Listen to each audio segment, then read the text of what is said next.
I want to give massive thanks to all of my supporting members and patrons. Thank you all so very much.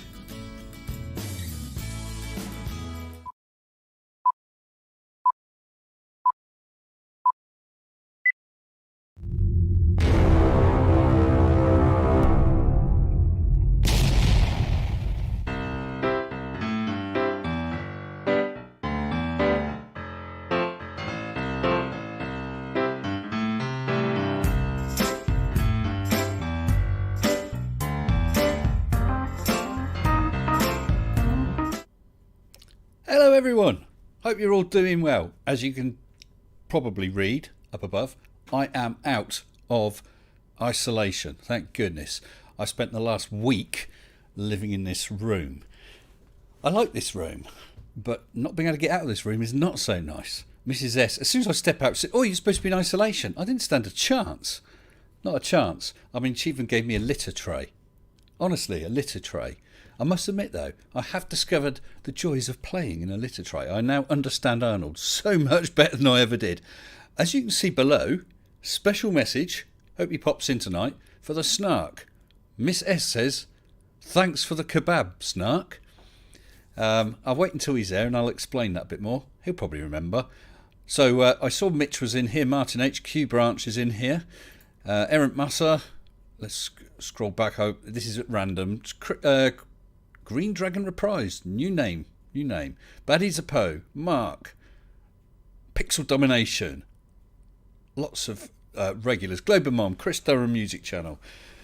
Excellent. I hope you're doing well, Chris. We've not spoken for a while. Marek is in here, Johners, lots and lots of people. And people ask me questions about the airspeed velocity of swallows without making it clear if it was African or European and whether it was laden or an unladen swallow, which is quite... I'm just going to adjust my camera. I realise I'm floating a few pixels above the bottom. I feel most uncomfortable because I feel I may suddenly drop down. So, oh, come on, flipping thing. Unlock. Is that a little better? Let's just try that.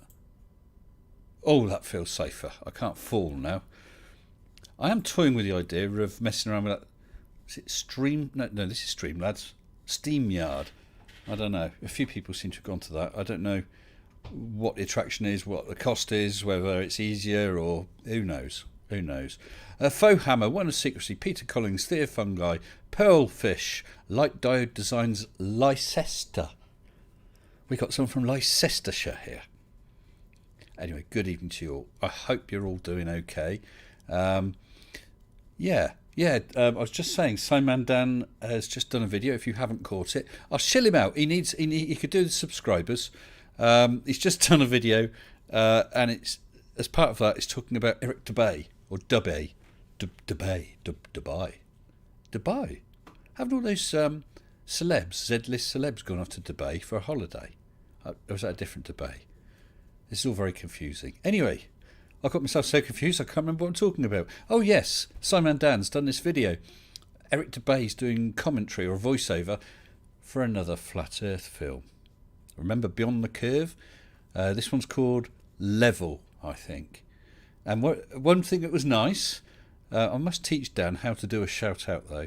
One thing that was nice as part of this, Dubay was saying, whenever they send up balloons with cameras, it's always with a fisheye lens, just to, you don't see a curve without a fisheye lens. And then, of course, Dan says, Mr. Sensible did that and showed a picture from Mage. So thanks for the shout out, Dan. If you're going to do a shout out, which I do appreciate, put a link to the channel, mate. It helps immensely, big time. But no, I do appreciate it. It's a nice surprise. Hello, Jesse102. Oh, Jesse, hope you had a good week. I just was saying hello without clicking that you're you. I know you're you, but now I know you're you. And because I know you're you, everyone knows that... I am getting confused. I hope you all enjoyed that video with the...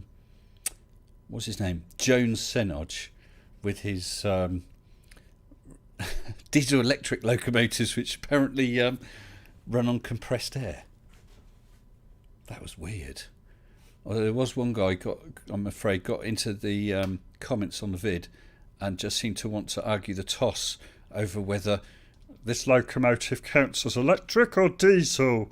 It's not just a diesel because the diesel converts it to electric and that runs it, you see. So it's not a diesel loco. I think that last I looked at that comment thread had run to about 40 or 50 posts. There we go. I am me, not you. Oh, Lael is you, not me. No, I'm me. Oh my God, compressed air trains. Oh yes, Mitch, compressed air trains. You need to check it out. The guy was farcical though, because he even was talking about this. Everything is hidden. And he's saying that they hide this fuel tank thing on the page of this book he's flicking through, where it actually has a caption to this picture. It says details of the fuel tank. The guy is a total moron. Love the... Oh, Captain Welsh, you liked it. Thank you. I'm glad. It's done rather well, actually. It's so strange. I'll do a video, that I think I like that subject, or that guy's really silly, or I've pulled it to bits really well, or I've made fun in a nice way really well, and then, the amount of views or likes or whatever is fairly mediocre. That sounds bad. I don't mean it like that. I'd have expected perhaps on, this or that video to have done better. Whereas this one, which I enjoyed, the guy was funny, the guy was an idiot. I think I destroyed everything he had mentioned. Oh, that'll be the phone. We've got a new phone system. I've actually got a phone down here now, but I'm not going to answer it. I was going to put it on... Oh, there we go. Someone else has picked it up. I meant to put it on asleep. Never mind. It's nice having a phone in here, except for my missus's friend rings about 5 or 6 times a day. Oh, Layla's me, unless they and them are hiding that from you too. Well, I don't know about that. Oh, Ivan James Hunt. Technically, the internal combustion engine does use compressed air. Yes, it does, doesn't it? Of course it does. That wasn't this guy's point. He was just out for trouble. And then I had a look, and his YouTube account, I think, was created about a week and a half ago. So he's a bit of a, what's the word? A bit of a stirrer. Never mind. Yeah, he was arguing a toss because he basically said, yes, that guy was wrong, but so were you, Mr. S, and you were showing a lot of Dunning-Kruger. Because I called it a diesel locomotive. Well, the fuel is diesel, which runs a diesel engine, which then turns a generator to produce electric, which is then fed to the electric drive motors. Okay, so he was saying it's an electric train. Well, no, it's a diesel train. As someone said, you could have the diesel engine driving and the power going through a clutch and gears, whatever, to the wheels. In this case, it doesn't. It goes through to an electrical generator, which then, that's the transfer, if you like. Anyway, it was rather annoying, and this guy kept on. And so I gave him a link to a couple of British rail sites, some railway magazine and whatever, all about the same class of locomotive, all of which called it a diesel locomotive. Anyway, I'm not going to argue with the toss of it. I'm not... what's the word? There is a proper word for it, isn't there? But not train spotter.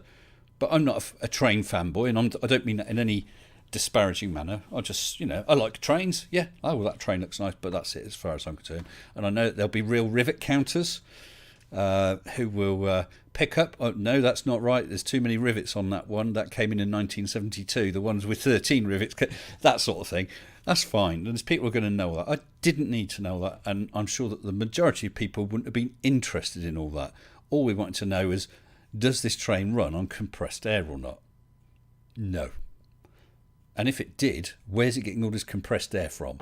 Not from a free energy source, because there's no such thing. So, there we go. Who is the quizmaster? Oh, yes, I thought... yeah, it's still pinned up there, isn't it? I thought, let's have a quiz. We've not done that for a little while. It's always a little difficult because you can't hand your sheets in. This is just for fun and the honour of getting as many questions right as you can, with the first prize being the ability to be smug all week and say, I won Mr. Sensible's quiz on Friday night, So it's just for fun. and a lot of trust is needed. Right. Oh, what's... Go on. We'll do this one then, Tony. If a diesel generator is used to generate electricity, does that mean my laptop is coal or oil powered, depending on which fossil fuel is used by my energy provider? Yeah, that sort of question came up as well. He also said about the Queen Elizabeth aircraft carrier running on electric. Well, I think it's got some massive... I think there might be gas turbine engines which run generators. And what does a nuclear submarine run on? Because it's electric, but that's generated from an onboard nuclear power station. It all got rather silly and very petty. Anyway, I mean, like I said, he's a fairly new guy. Not seen him around because I couldn't, because his account's only been around for a week and a half. I hope he's not going to carry on like that. I don't mind people challenging me. I've had people say, Mr. S, you're wrong on this or that. Of course, I ban them. That goes without saying. Ban them, yeah. Then I'll let them back in again. No, I mean, I don't mind people saying, Mr. S, you're wrong on that, because people have said that before, and I have learnt stuff. Okay? And that's absolutely fine. But this was just arguing over stupid technicalities which didn't matter. But we'll leave it there. Second best Bob. Thank you, second best Bob. Oh, it's disappeared. Where's it gone? Hold on. I will find it, second best Bob. I'll have to refresh the page again. Sorry about that, second best Bob. Second best Bob did do a super chat. I did see it was a super chat.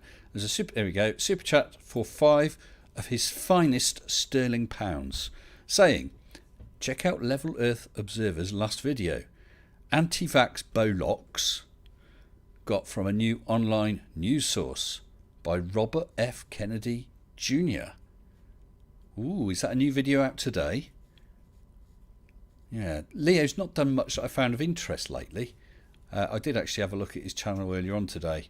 I've not done much really the past couple of days because I've been in isolation. I've been pretty much locked in this room, and so I produce videos and things. So I've got another 2 videos already queued up, ready to come out. And today I watched some crap. Watched a film which looked interesting but was a real letdown. If you're using Netflix, don't bother to watch the film The Platform. It just sort of ended with no resolution. Unless anyone can explain to me what the hell it was, why the girl was the message and what that means, I don't know. And if you haven't seen it, that's meaningless. I'd leave it like that. What's this? Octopuses and squid run on efficient energy transfer. Don't tell him that. He'll think that trains are powered by octopuses.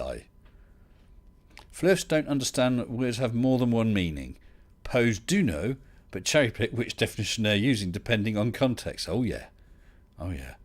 Octopi, yeah. That's right, David Oliver, thank you very much. Definitely. Right, I've got a couple of people in chat, in the waiting room. So what I'll do, actually, we might team them up a bit and they can go for these quiz questions. How does that sound? Let me bring them in. So we have Marek, good evening. We've got Mitch and Judy, good evening. And we've got Flint, good evening to all of you. Oh, to none of you. Good evening, Mr. Sensible. Hello. That would be embarrassing. Bring you all in and everyone says nothing. But I mean, there's a little bit of lag, right, between the time you bring me in and the time I realize it, and then have to hit the mute button. Well, don't worry. I mean, I know I get people in mid-sentence and all sorts. That's part of the fun and games. And I've also brought in. No, I don't know how to say it. Is it Lyle? Lyle? Yeah, correct. That is correct. Which Lyle? It's fine. Just how you feel adequate. It will be fine. I'll call you Lyle. I was going to make a joke, but it would have fallen flat, so I'll leave that. Fallen flat. Okay, how many have we got? We got Flint, Lyle, Mitch, Julie, and Marek. I reckon if we I know that Mitch and Julie are there together. We've got Marek. I think, Marek, Flint, and Lyle. We want to make you into a pair, and the other one going with Mitch and Julie. Testing. Yep, we got you. Okay. Quiz? Oh, I didn't realize. What? I think if you pair them with me, they're at a huge disadvantage. I'm not very smart. Well, I'll tell you what. Mitch is a very smart man. Mitch is a very smart man. Mitch who? Yeah, exactly. Apart from not knowing who Mitch is, he knows everything, don't you, Mitch? Well, you know what it is. Oh yeah. I don't know everything. I know just enough about all things where I can pretend to know about everything, and that's actually a very useful skill. Ah. Did you see my last question to you, Mr. Sensible? Which question? What, in the side chat was this? I'll go back up to see if I can. I don't want to try and quote it. Sorry, you've lost me. Does compressed air vanish from your point of view due to Rayleigh criteria? I wouldn't know. Does it? Here's something interesting, though, Sensei. Did you know the term compressed air is kind of an oxymoron? Because you cannot, in fact, compress the air. The reason why what we call compressed air works is because air is not very compressible. So when you say compressed air, what you probably mean is just pressure. It's not really compressed in the strictest sense. So when you buy the compressed air that's at a store to blow your keyboard out? No, it's actually What is that? liquefied. It's actually a liquid that when you release it into the air, vaporizes. So the stuff that's in the can is not air, first off. This is It's not water. This is the Water 17th gas. century. We don't call that stuff air anymore. Okay, And it's yeah, water it's gas, not then, compressed right? air at all. It's actually a gas. When the gas hits the air, it expands quickly, and that's what gives it. It depends what kind of gas they have. Right, okay, so it's water gas is what you're telling me. Yeah, vapor. It's small particles of water. Yeah, that's vapor. Well, look, let's not bicker about who killed who, and let's get on with this quiz, shall we? All right, let's go. We're ready. Oh, I actually, forgot well, who's my team again? no, hold on a sec. We've got Glass as well. Let me just bring in Glass. Hello, Glass. You here? Glass? He's soldering. Right. Flint, Glass, Lyle. You can see the audio up. You three at the top. Flint, Glass, and Lyle. If you're together, and we've got Mitch, Julie, and Marek, who's down there as Veslanik. Yeah. Yes, I'm here. Sure. Okay. Because what I'll do is I'll read out a question for the side chat to talk about. Refrigerator on Earth work? What? I was asking him, how does every refrigerator on this planet work? Well, Just I was talking about a quiz, They and use- you're talking about fridges. Where did that I come? just came in. I know. Carry I on like heard that, and you'll someone just be saying going they out cannot again. Compress gas. Yeah, but we're not going to bicker about that. It was interesting. It was really a side chat. We're going to get on with this quiz. So what I'll do is I'll read one of the questions for people in the side chat to think about and whatever, and then I'll ask you guys team 1, team 2. So team 1's Flint, Glass, and Lyle. Team 2's Mitch, Julie, and Veslanik. Just to give your answer for. It's going to require some honesty, so it's just for fun, and try and keep track of how many you get right. Okay, all right. So let's go for this. If I can find my flipping quiz questions. But I'll play along. Well, sorry, say again, Mitch. Just with the first question. Yeah, this will be the first question. Okay, guys, everyone, this is all general knowledge. If there's anything that is too British, I'll try and skip past it, okay? But this is general knowledge. Clive says the answer is ghosts. That's a little premature, Clive. Right, so where in the world would you expect to find a car with a vehicle registration code V? Where in the world would you find a car with a vehicle registration code V for Victor? I'm going to go with Glass and Flint. What do you think about Germany? Lyle, have you got any headphones at all? Yes. Yeah, because otherwise you're getting me all fed back again. That's it. Yeah, the Matt Wotton saying about the side chat. I know. I'll tell you what I'll do. because I only changed that over tonight. I will fix that right here, right now. Background. I'll just do it cheap and nasty fix, okay? Yeah, because I was playing with that and it hasn't worked out properly, and I didn't have time to do any more, so I'll leave it like that. So it's a little improved. Right, everyone. Azerbaijan has got. Right, so let's go with Team 1, Flint, Glass, Lyle. So what would be your answer for this? So Germany. What do you guys think? Yeah, have a quick discussion. I mean, as German, they can have almost anything, but I guess you're referring to the country code on the plate. All I I can think say, they read are. is all I can do is read the question to you guys. Where in the world would you expect to find a car with a vehicle registration code V? I am going to go with. Well, you're a I'm team. going to go with Germany. What's my friend says? You guys are doomed. And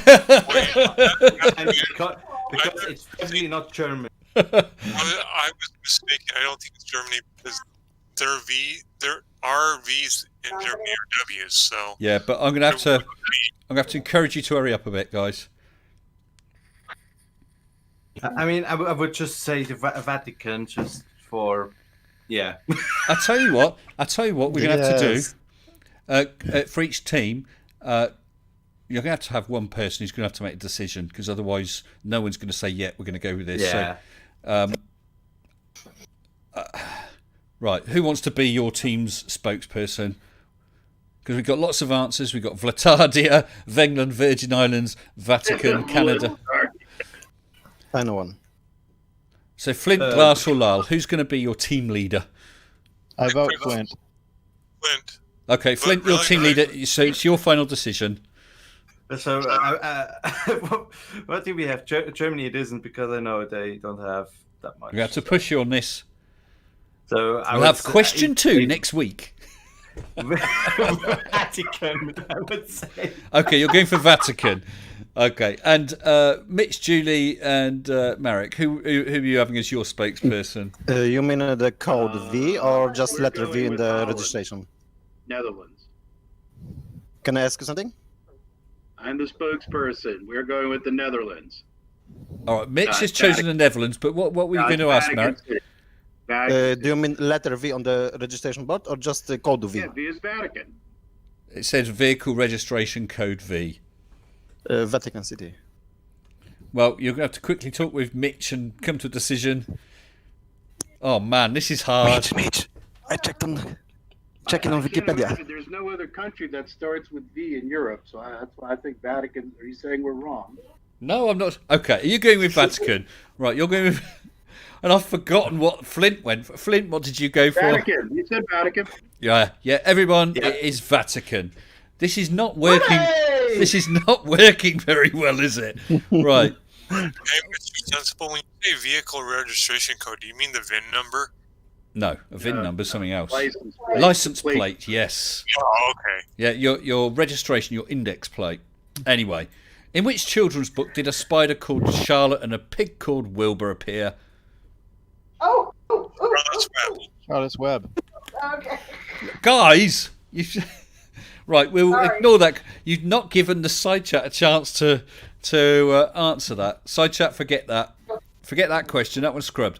Guys on chat, on voice, leave them a while. We can talk about something else for a second. Give the chat a chance to have a go, okay? So, which Mexican artist produced works entitled The Broken Column and Diego and I? Which Mexican artist produced works entitled The Broken Column and Diego and I? So this is question 2.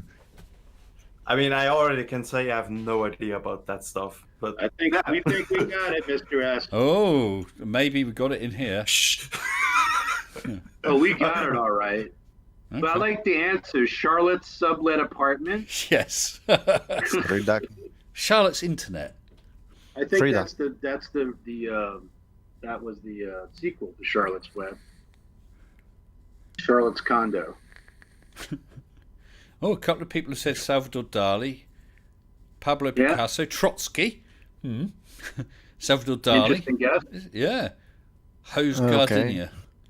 Right. Okay. You're not allowed to answer. Oh, it's not for us? Okay. Well, We'll not, answer it when will the be time right. comes.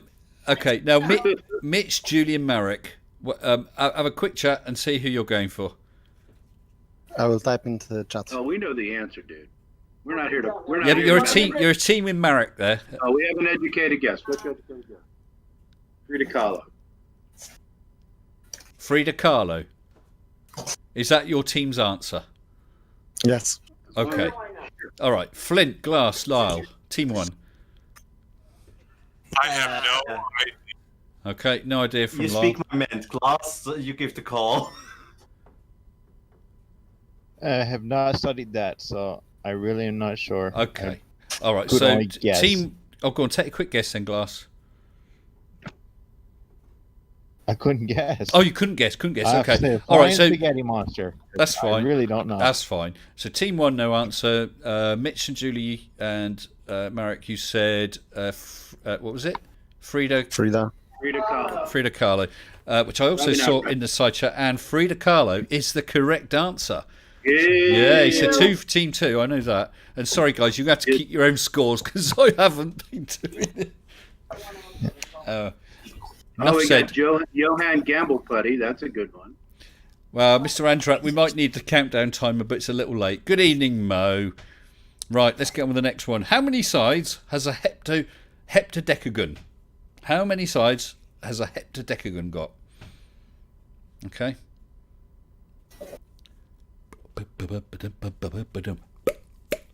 Seven.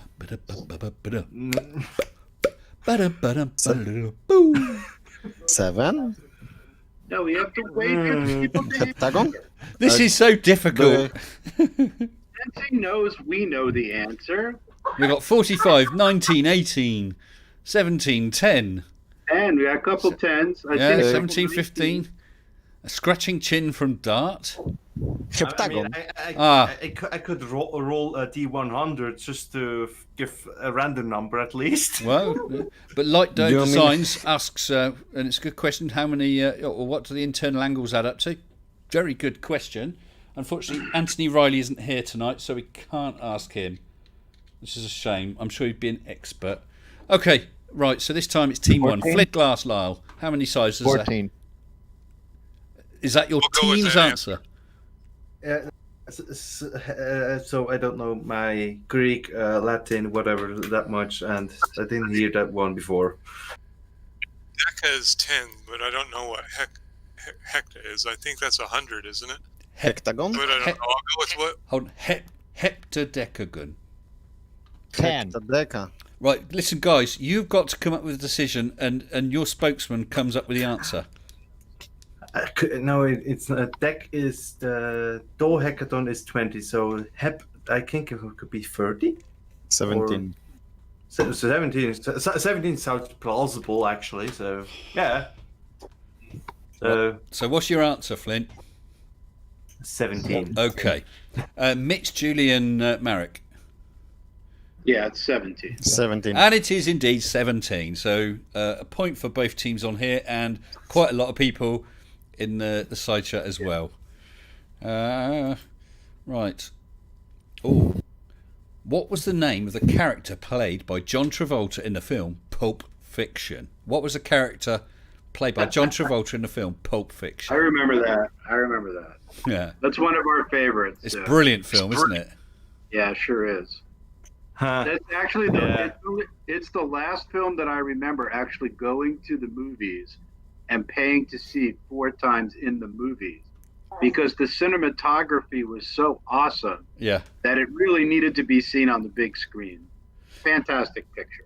It's great. It's great. Mrs. S hasn't seen it yet. I'm still because the idea of it doesn't appeal to her, but I'm trying to get her to see it. It's awesome. It's on you, buddy. Reservoir Dogs was really good too. Yeah, Reservoir it's good, Dogs, but- yes, loved that. Yeah. As long as you don't have a problem with blood or violence Yeah. or anything like that. And you obviously don't, Julie. I do not. No, that's just what Mitch was telling me. Second best Bob super chatted £2 saying Clive Wells, big cheat. Ask him, Clive, are you cheating? Are you cheating, Clive Wells? Right, so what have we got? Eric Dubai, Vincent Vega, Mickey Mouse, Irish Demon.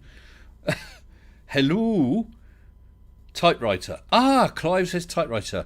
But I need to ask, this time it's Mitch, Julian, Marek. What's your answer? Yes, Vincent Vega. Oh, right, Vincent Vega. That's great. Flint, Glass and Lyle? I have no idea. I defer to Glass. answer because that makes sense. What was that, Glass? Is Team 1 not going to provide an answer? BD. I'm going to IM my answers to Mr. Sensible. Team 1, I'm going to give you 5 seconds to Yeah. come up with an answer. Glass, say it again. Because we didn't hear it. That Vega dude is who it is. It's Vega poured in the dude. back of my Okay, DVD. okay. All right, so you're going for Vega as well. Yes, everybody, it's Vincent Vega. Vincent Vega. Yay! Right. Another film one. And there's a bonus point here available if you can get the year as well, okay? It's just a bonus. Which was the first James Bond film to feature Roger Moore in the title role? Which was the first James Bond film to feature Roger Moore in the title role? So the point is for the film name, bonus for what year it was. And Marek has just super chatted 10 It is Polish zlotys, is it, Marek? Yes, it is. It is. Saying, "Ni." P.S. Who wants a muffin?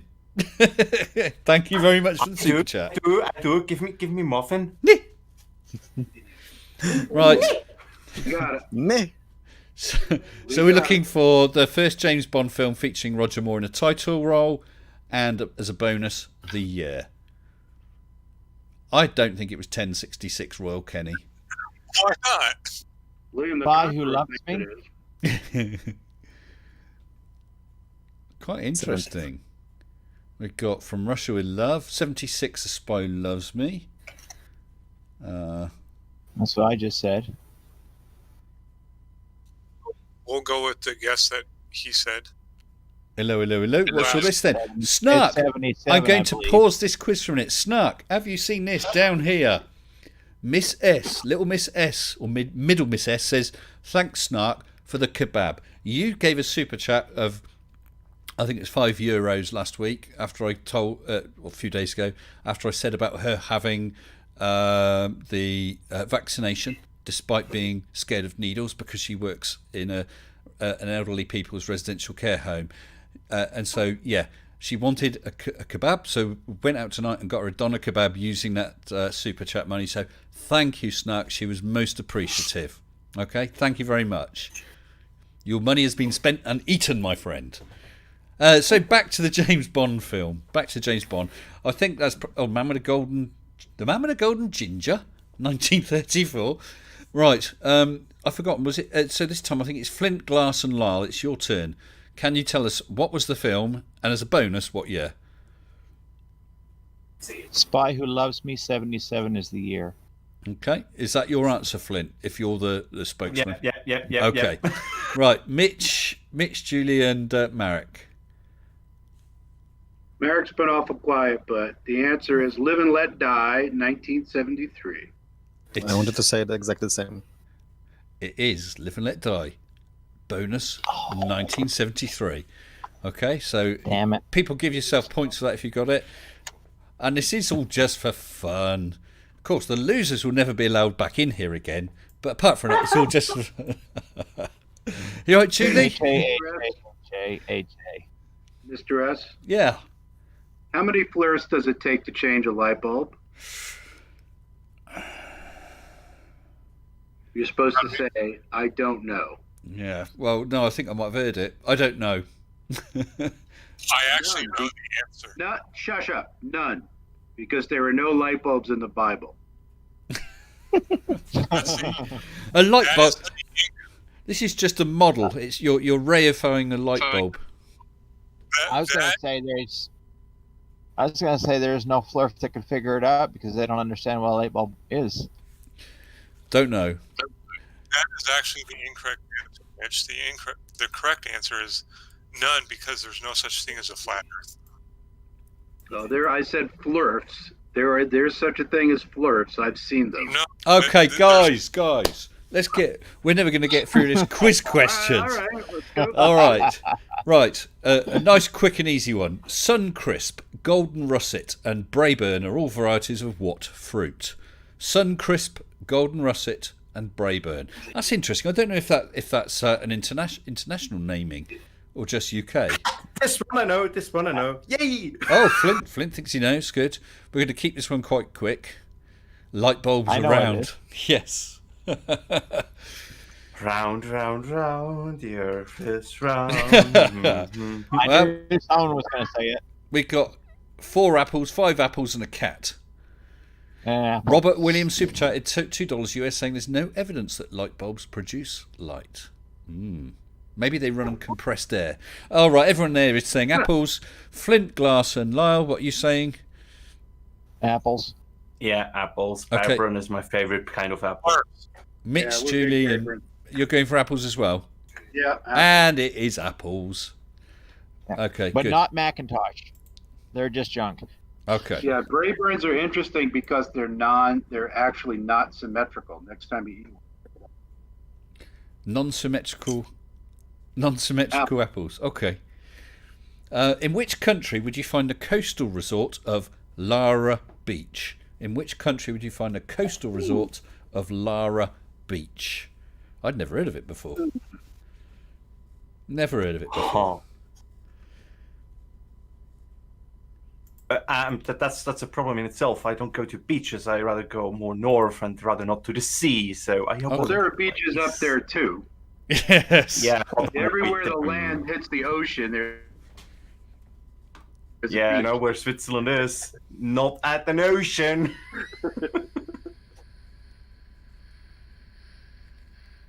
Tomb Raider. Yeah. Right, we've had answers. Australia, Tomb Raider, Lara State, Spain, Turkey, Lara, Ireland, Argentina, 45, Croft. Very clever, Oliver. David Oliver. And Antalya, says Chessie. Who is making I the think questions? Yes, Cyprus has said Tomb Raider land. Okay, right. So Mitch, Julie, and Marek. Which country would you find the coastal resort of Lara Beach? I believe that is in Turkey, Cyprus. not the animal. No. So is that what you're going for, Mitch? I think so. Okay. And Flint, your team, what are you going for? Any educated guesses in here? Yes, Tartaria. Okay, fine. We go with Tartaria. Tartaria. It is Turkey. It is Yep. Turkey, and several people got that in the side chat as well. So anyone who's got it, give yourself a point. I'm going to skip past the next couple of questions because they're not very online friendly. That's a BBC one. Oh gosh. Okay. The logo for which popular app consists of a white telephone in a white speech bubble on a green background? The logo for which app consists of a white telephone in a white speech bubble on a green background?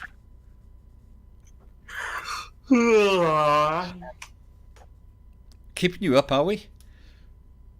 I mean, it's just, yeah. Yeah. I mean, I did also once a quiz, and I was a really meanie. I wrote all the questions myself. There were questions in there like, yeah, tell me what is the name of the helicopter currently mounted below Perseverance? That kind of question. Mean, very mean. Very mean. Okay, guys. What was the question again? All right, the logo of which app is that? Flint, Glass, Lyle? So it's a white telephone in a white speech bubble on a green background. Yeah, what's up? What's up? Okay, Mitch, Julie, and Marek. What's up? What's that? What's What's up? Vector green. What's up? Yep, it's WhatsApp, and a load of people have got it in the chat. I know that. Also I know vector I'm green. right because I'm watching the chat and I know that someone in the chat's already Googled it. So Yeah. all I gotta do is watch the chat. And I know. The second one is Now called I vector green. and I'm a mod, so I have to watch the chat. You know. Oh yeah. Okay. All right. All right. Well, he's cheating then because he's using the chat. All right, I'll turn the chat off. Cheat. Oh, right. I have some good question. In which country was the renowned Which country was the renowned cricketer Brian Lara born? In which country was the renowned cricketer Brian Lara born? Is it crickets now? Cricket, a sport which is mostly played in which country? It's played in other countries as well. Yeah, tell me one. Well, someone's put. France. Several countries play cricket. All the important countries play cricket. Mm-hmm. Sure. There's 1.7 billion people in India who disagree with you. Aha. Okay. See, and now I got a bit more because I don't Very know that popular. sport at all. There's quite a few. I mean, if you would, Quite a few possible answers are coming up in chat. I mean, I'm more the guy which is into more contact sport, which is like ice hockey or, but just recently more again skiing. Yeah, we don't yeah. do much skiing in midsummer in England, I'm afraid, Flint. Oh, come on, be creative. Okay, right. Flint, Glass, Lyle. Which country was the renowned cricketer Brian Lara born in? And I shall have to hurry on this. But I would say South Africa. What do you guys say? South Africa. Africa. I have no idea. He could be born in any country. He doesn't necessarily have to. live Okay, in well, Texas. Flint, it's your team. It's your team. You're the decider on this. Yeah, I mean, educated guess South Africa. Okay. Mitch, Julian, Marek. I'm going to go with an outside. I'm going to say Bermuda. Okay. I have no idea. UK. Okay. He was born Uh-huh. in Trinidad and Tobago. Trinidad and Tobago. Pretty close. Well, how about that? He's born in two places, Trinidad and Tobago. That's not easy. Oh, It depends how long the labour was, I suppose. Like, we were an elephant and castle? Yeah. Marek super chatted 10 Polish zlotys. What is the biggest castle medieval in the EU? Ask this. Well, the problem And is, remember, since you're on one of the teams, Marek, it's probably not Yes, the I will fairest way remain to do quiet. questions. I will remain quiet. It's oh, not. that's nice. It's not. I was there in February. It's not. I can't remember where you were in February. Wasn't there one in Hungary? A huge castle in Hungary. I mean, yeah, I would if I would go for the biggest still standing structures, I would have guessed my hometown. Which is. But Oh, it's, right. it's, Sorry. it's, I'm not trying to ask you. No, I'm not trying to ask you. I said that without even thinking. Forget that. you can go there because hometown is it's the town which is close to me, so you can go there. It's really nice. So Well, Radical, the Unhallowed Knight, has popped into chat and he says that his castle is the bigliest. Good evening to you, Raj. no, it's filled with cows and they lick. But his castle is apparently quite spiffy. Isn't that right, Raj? Right, okay. So, what is the biggest castle? Or where? I got a question for you, Mr. Sensible, really quick. Okay. What internal angles of Bermuda? I like it. Is that an equilateral Bermuda or an isosceles Bermuda? I don't know yet. You have Okay. to It's an acutely obtuse triangle. Ah. And it has more. All the angles inside of it are greater than 180. It's the sum of it. So, castle. Which one could be the greatest? I don't know. You're going to give us They're the many. answers? Best castle The largest, the and the biggest. best castle. What? What? Never mind. Let's move on. Okay.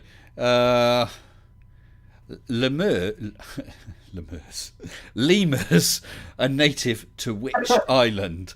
lemurs or lemurs are native to which island? When you say it like Lemur, Lemur. I got it. So which island do lemurs come from? Oh, come on, you guys know that. That's easy. Well, it's easy if you know the answer, isn't it? It's easy if you know the answer. It's not so easy if you don't know the answer. I mean, wait. Madagascar. that's- Shush.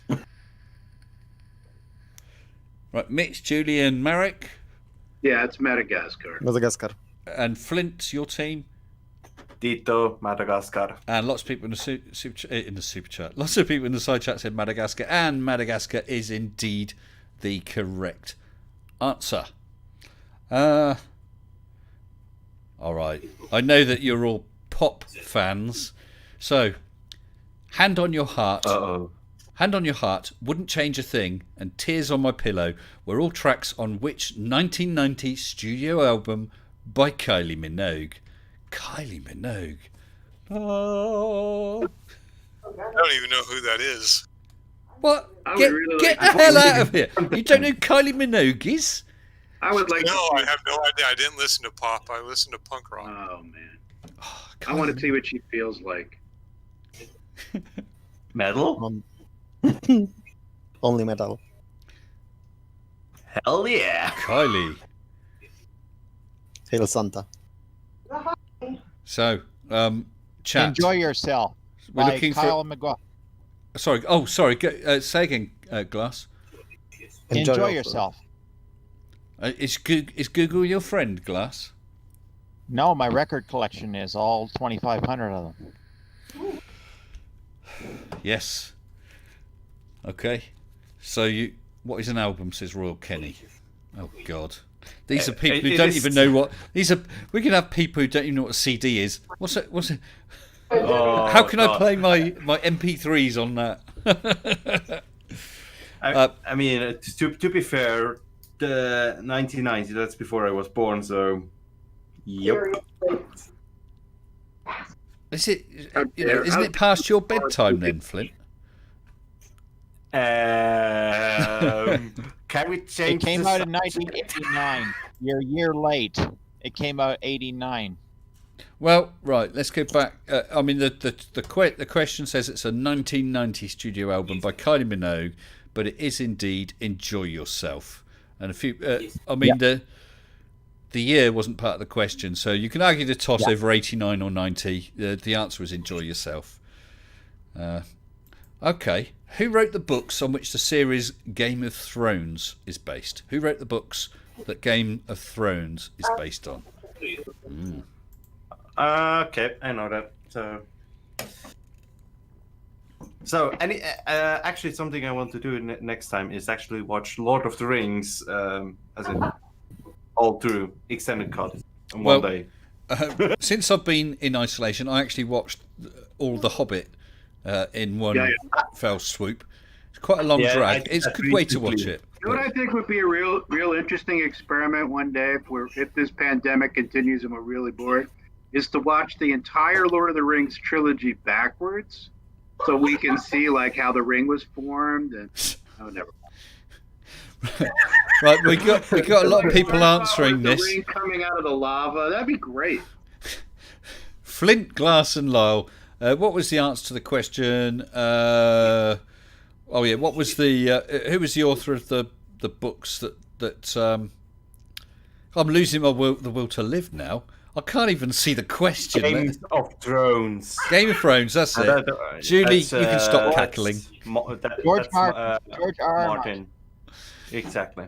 Okay, That. and Mitch, Julian, Marek.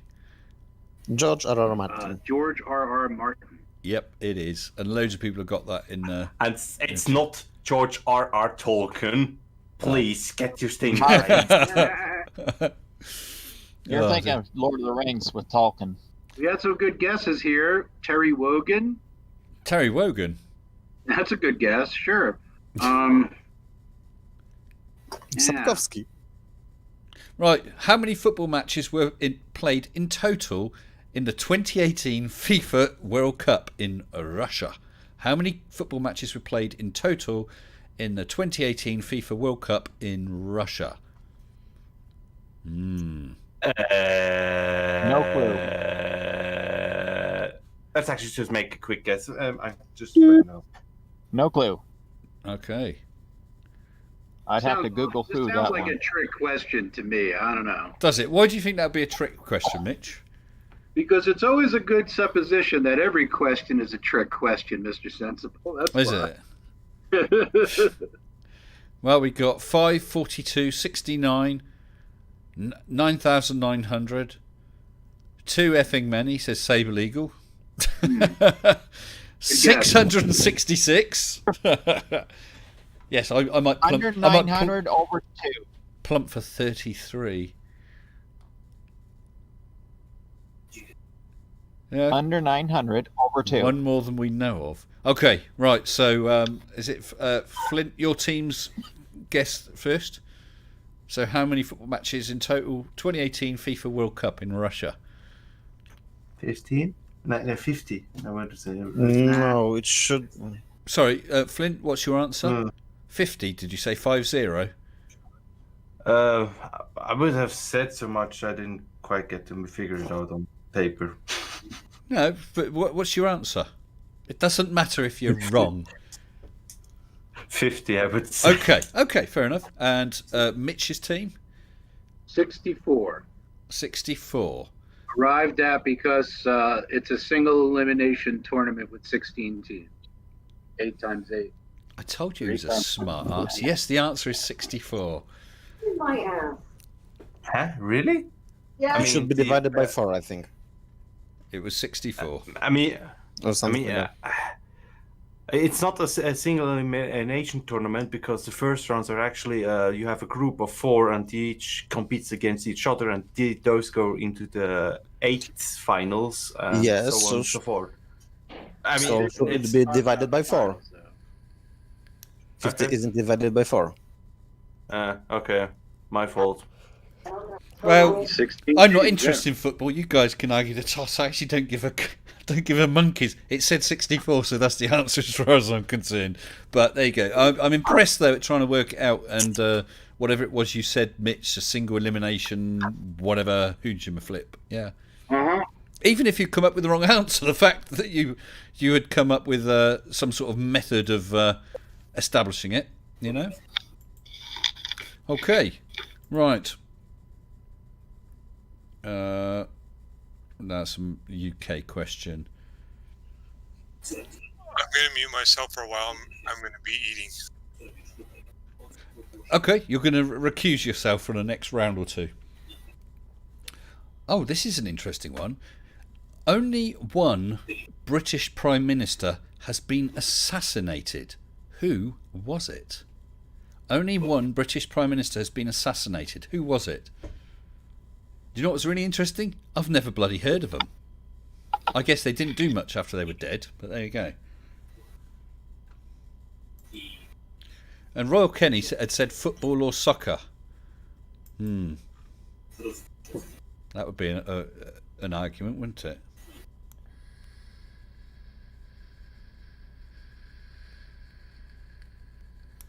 Margaret Thatcher by the press is Royal Kenny. Percival Can we get Spence. the question repeated, Mr. Sensible, Of course, please? only one British Prime Minister has been assassinated. Who was it? Oh, yeah, okay. Okay, right. I'm not sure whose team it is to answer first. Let's go with yourself. Jesse102 says that I know one who probably will be. David Copperfield. No, I haven't a clue, Bosphos. I fully admit, I've never even heard of them. Go on, Mitch, your team then. Percival. Percival. You got Yes. another name? I think that is who it is. Sidney Percival? Henry Percival? Okay, Flint, your team? Spencer Percy, I guess. Spencer Percival. I got it right. Yeah, okay. Spence. Yes, it was Spencer Percival, who I've never heard of before. I know, hey, it's my country and everything, but I've never heard of him.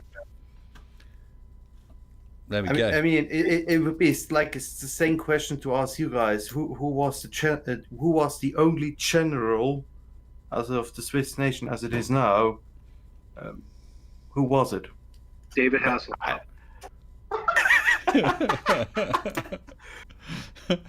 General Guisan. You can put cream on that, you know. No, I mean, we only have a general if it's wartime, so we only were at war once. One As time. in, where we had wartime law, which was in the Second World War, so we had General Guisan. Wow. I got one for Mr. Sensible. Oh, go on, Glass. Describe what a raccoon is. What do you I describe? know. It is not a raccoon on a rocket. I know what a rock. A raccoon. It's not a rocket with a balloon, is it? Yeah, it is. Oh yeah. Is that Yeah, right, we talked Glass? about those. We talked about that in the early Mitch, days of. shh, Mitch. Shh, What? shh, shh. I was looking impressive there. You got blown it. I didn't give it away. No. No, but the fact that I had any idea what it was quite impressive. But it's because I remember the conversation. I talked about it with you before myself. Oh, well, there you go. There we go. A rocket launched from a balloon. Okay, people. In which country would you find Zavratnica Bay? In which country would you find Zavratnica Bay? That's Zavratnica Bay. Zavratnica Bay. Got me on that one. You got me stumped. Well, that's I will wait unusual, for Mitch. someone in the chat to Google it. Why don't you ask your better half? See if she knows. Where is? clue. Not a clue. It's not near Brighton, is it? Oh. No, it's by Scapa Flow. It's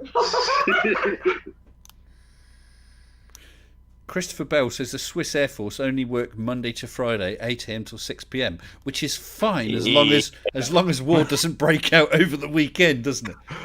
Yeah, I mean that was a huge joke about our Air Force, but now they have a bit better coverage about that because They work late on we Fridays. have that many pilots and that many planes, and yeah, it's a bit embarrassing that when they came out. I know Switzerland must have some sort of army because they sure have the mortal lock on knives. Yeah. I Well, I And if mean, you need a combination knife and corkscrew, Switzerland's the place for you. I saw a sort of like Swiss. I saw a Swiss Army knife, and two of the things. One was a knife, and the other was a fork. Well, how the hell can you eat with that? Could you need the fork to hold it while you cut, or you cut and you got? What? That's why it's buy one get one free.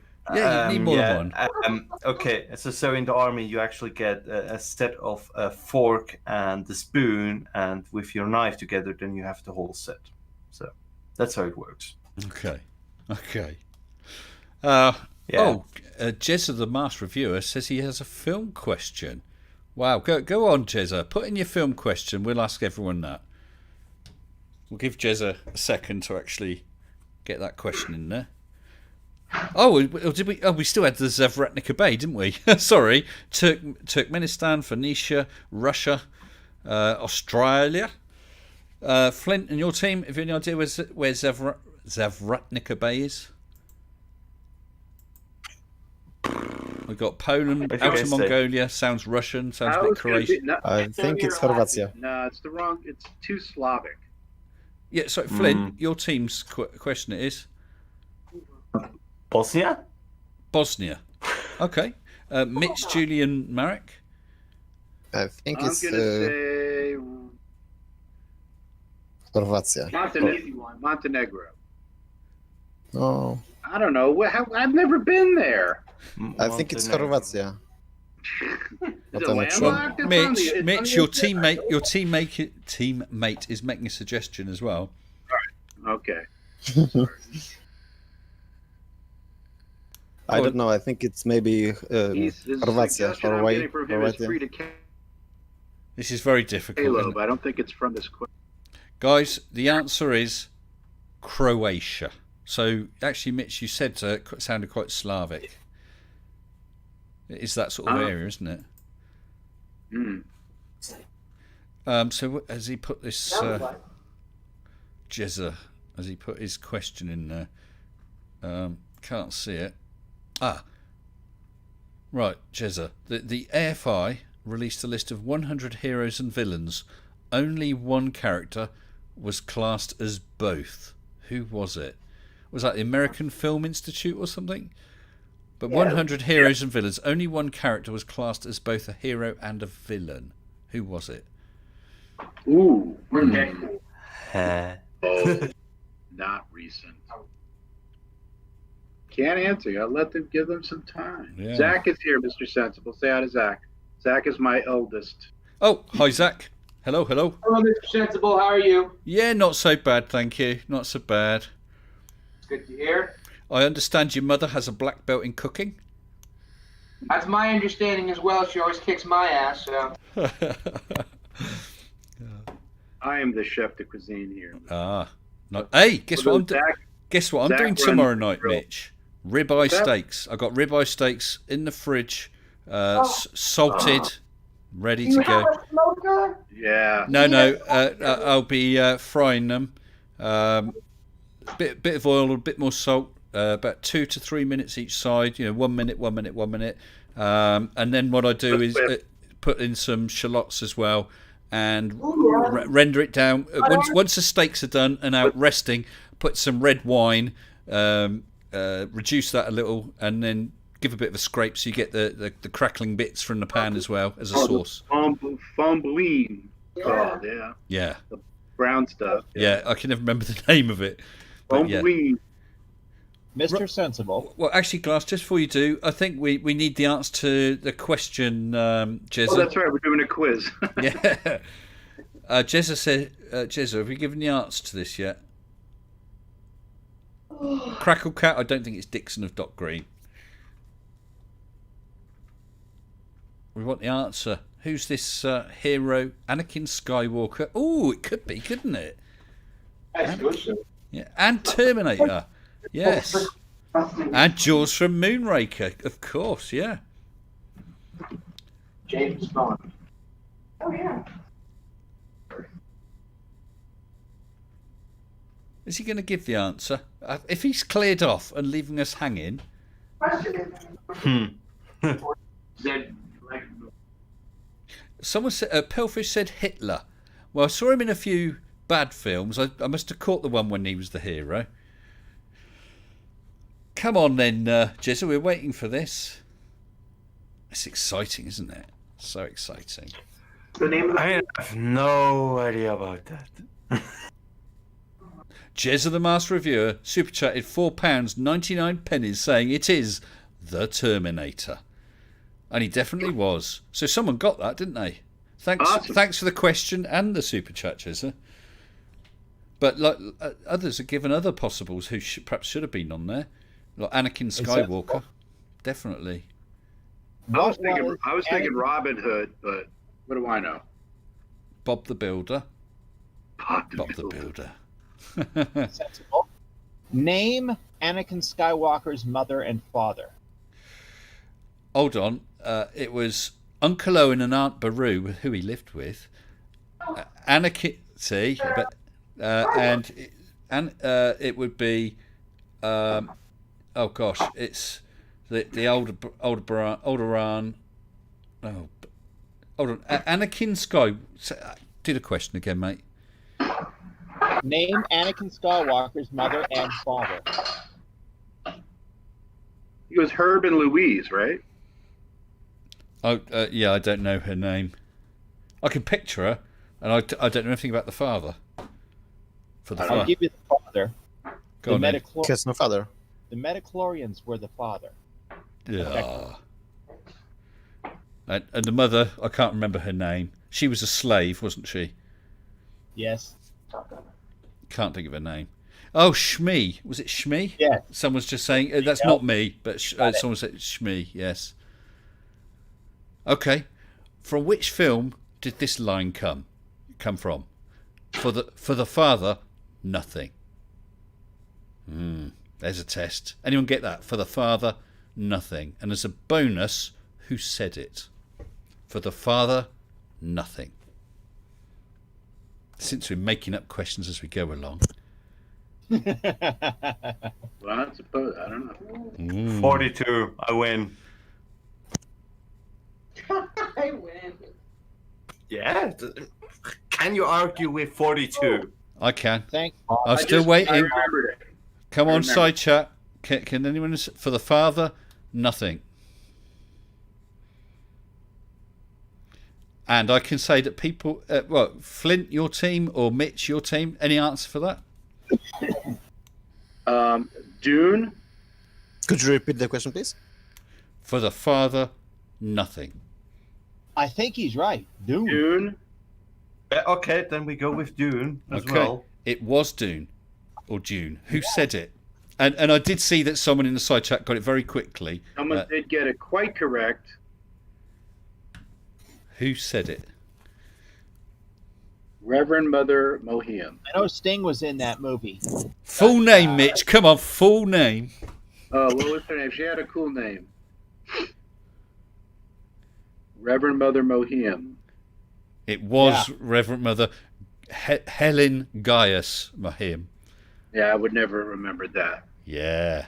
Cheers. I've got the books. I've read them several times. Yes, the Bene Gesserit witch, as Yeah. Green Dragon said, yeah. And there's about to be another one sorry, coming one out, sec. isn't there? Gary Wybenge, I don't know if you see that Tusk has actually, just apologised, he accidentally hid you rather than, he'd been unhidden. So he's apologised for that. I don't know if you're timed out or whatever, but he's, his apologies. I don't Right. see him. No, he's just been hidden. But Tusk thinks he's fixed it. But it was an accident. These things happen. These things... Helen Gaius Mahim. Yes. That's Julius Caesar's middle name, Gaius. Is it? Yep. Julius. Yeah, okay. Yep. Certainly was. Right. We're sort of petering out here, aren't we? What time are we?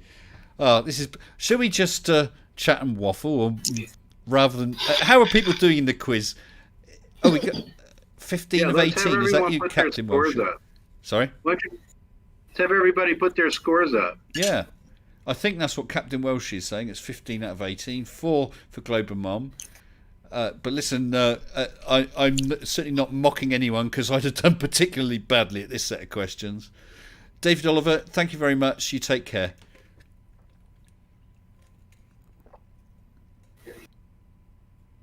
Yes, the honoured matron, Gregory Parker.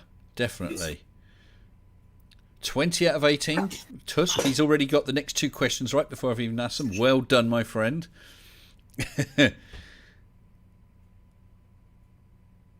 What TV or movie series has a character by the name of Q? Star Trek The Next Generation. That's too easy. That's dumb prick. Yeah, you're talking to nerds, dude. Come on. Yeah, come on. Give something more to us. 1.21 gigawatts.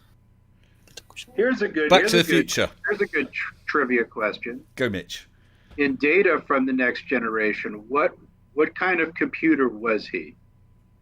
Does anybody remember that? Yeah, hold on. Give us a second. What kind of computer was Data from TNG?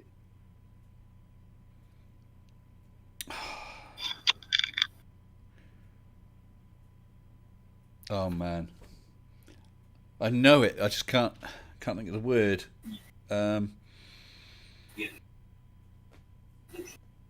Unless you can give us a little bit of a clue just to get us going, Mitch. Okay, it's something that's the opposite of something that we're familiar with. Oh, yeah. It's positronic, isn't it? Right. Yeah. Yeah. So basically what they did was we usually talk about electronics, and they just changed to positronic, Yeah. which of course I don't know what the advantage of that would be, since that's technically antimatter and would explode, but whatever. But then he That was the only, he was the only one that supposedly had been successfully created, although there was his brother, wasn't there? And then he Leonard? created a daughter. Did you remember that? Yeah, that's right. Leonard. Are there witches in the house? Can I hear some witches cackling somewhere? That's me. Hey, Hi, did Julie. Data ever become a real boy? He did in an episode or two, didn't he? Yeah. I got a tough one for Sensible. Oh, go on. Tell me what Sectum Semprom does from the movie or book Harry Potter. I don't know, because I don't go into... I mean, I have seen those films once, but I'm not into sort of fantasy, really. It's almost purely sci-fi. So, Does anybody know? I know. well done, Mark Tin, Lal, Data's What is it? daughter. You said Sectum Semprom. Yeah, that was actually okay. Now you'll see someone who is into it. That was actually a spell that was written in the Prince's book by Snape, and it actually causes your chest to explode. And Harry used it against Malfoy and almost killed him accidentally.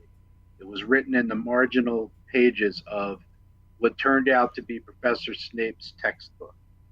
That is correct. Perfectly. Yeah, it just leaves me cold, you know. I think the reason is okay, in things like Star Trek and that, they come across some situation, some difficulty, and they have to do some investigation, do some studying of data, come up with some technical solution, and they'll use, you know, flux capacitors, and yeah, it's a load of rubbish, but you know, it's some new technology or whatever. Whereas in fantasy, oh, it's this ancient sword that's been stuck in the stone. Oh, it's this crystal, and we've been on the quest, we've got it, and it solves everything. Right. It's just so bloody convenient. Oh, I chant these words, and his chest explodes. But what's great about that... Sectum, bisect, dissect, to cut. What's cool about it is when you read a lot of that fantasy fiction is you kind of creating a world, a parallel world. So like Dune would be a perfect example. The purpose of that book is to create a whole culture in your mind. A whole universe. Some people are into that, and some people are just not up for it. To me, it's amazing the depth that Frank Herbert went into in explaining a completely alien culture with, you know, completely different rules of operation. Yeah. Did you read Same thing can be said of Lord of the Rings. Did you read the prequel books by his son and?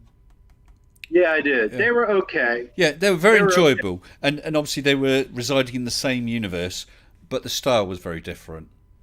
I think I didn't care for the style. I thought it was well. Keep in mind when you're talking about Frank Herbert, you're talking about literally a master of written dialogue and style.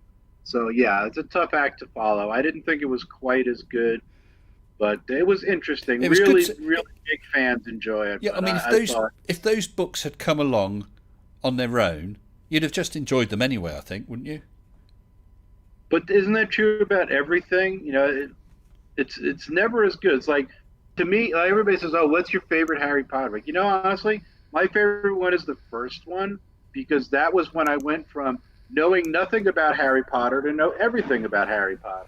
And everything else has just been successive stuff kind of invented and slapped on top of it to make, you know, to kind of building towards the end. You know, when she started writing those books, she had no idea how they would end. They kind of developed on their own. But it was always kind of layering these gimmicks on top of other gimmicks to explain other gimmicks. Jesse 102, good night. Thank you for joining us tonight. Yeah. I mean, don't even get me started about how the Weasleys could make a car fly, but they couldn't make gold to buy a nicer house. You know, things like that. Well, was it? Really? Was it a Ford Anglia or something? Yeah, yep. An Anglia. Baby blue Ford Anglia. That's blooming sad, isn't it? I know that. 4-door. Three gears, right? Is that 3 gears? I wouldn't know. Chris Durham, good evening to you. I thought you were in here already, Chris. You were here earlier on anyway. In the June Bible, there are over 120 houses. There was yeah, that's right. House John. That's right. They talk about House Atreides and House Harkonnen, but there's way more that Jonglers. And that's kind of the prehistory. They talk about the history of the houses Yeah, four. there was Jonglers. Oh, there's dozens of them. Tasha Yar. In order- Tasha Yar, yes, security officer, next generation, killed in a pool of sort of oil. Yeah. In order to actually produce gold using magic in the realm of Harry Potter, you'd have to have a Philosopher's Stone. Oh, I've had the Philosopher's Stone. Royal Kenny says, a question for chat. What kind of headphones is Mr. Sensible wearing? Cold Ed, can you get this? I can't turn my head now, can I? Hello, Blue Feather. And Mark Wagner, good evening to you. A 57 Anglia. Gregory Parker had a 57 Anglia and a 57 Prefect. Jezza says June movie divided opinion. Yeah, I know what you mean. I enjoyed it, but it's a very difficult set of books to do. There was Sci-Fi Channel did the first couple books, and I thought they did it fairly well, and then they stopped. Passably. Yeah. They changed some stuff up, which kind of helped make it a little easier to digest. Did you notice that? Like, they changed the role of Princess Irulan. She became more of a prominent character in kind of the hijinks. Yeah. In the book, she was kind of she really only came in at the end, and she didn't have any part of the action. So they did a little cleverness, like the way they made Arwen an important character in Lord of the Rings when she was also. Movie Right. trivia for Sensible. Koss headphones says Blue Feather. That's one guess. Go ahead, Glass. Oh, What? and Merrick's just What? become a member. Thank you, Merrick. Welcome, Oh, thanks, Eric. becoming a sensible member. And there are No problem. there are custom emojis for you, like this one. Well, let's check them. Yeah. Uh-oh. Uh-oh. Okay. What's your, What? your film question? What make and or model car did Doc Emmett Brown choose, and why? A DeLorean, a DMC DeLorean. Why? And why? I know why. You know why? I think so. Mitch, don't say it. I Yet. ain't gonna say it. I went Protesting to a car show and there were 3 DeLoreans there. Amazing looking cars, but you weren't allowed near them because they were terrified of people putting their hands on them and leaving greasy fingerprints because they were stainless steel. I dated a girl who drove one. There's your answer.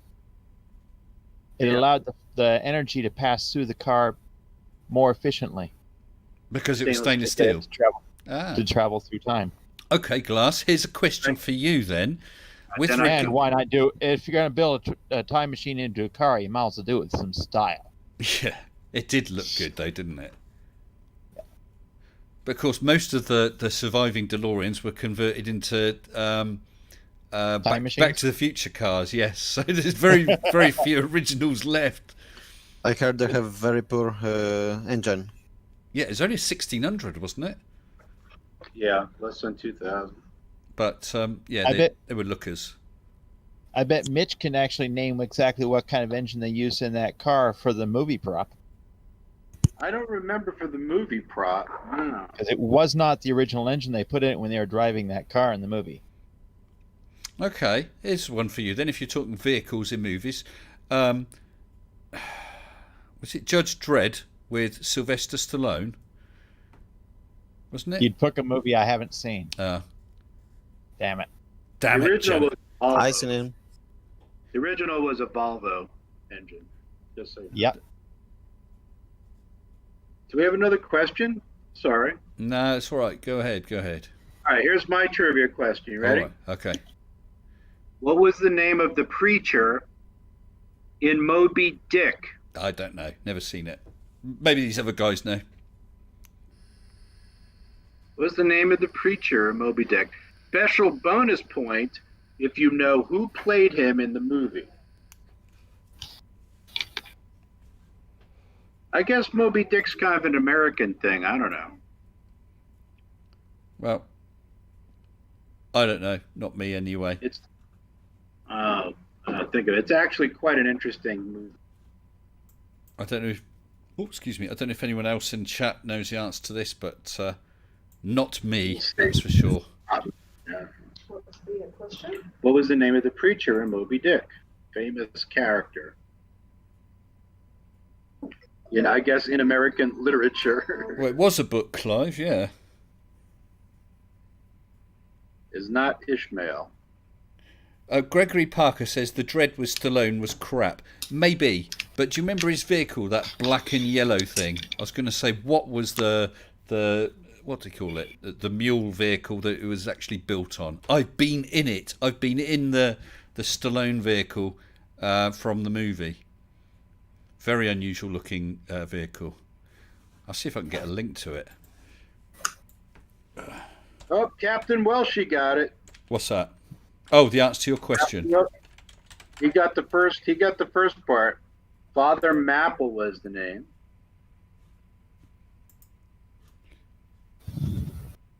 And it was played in the movie by Orson Welles.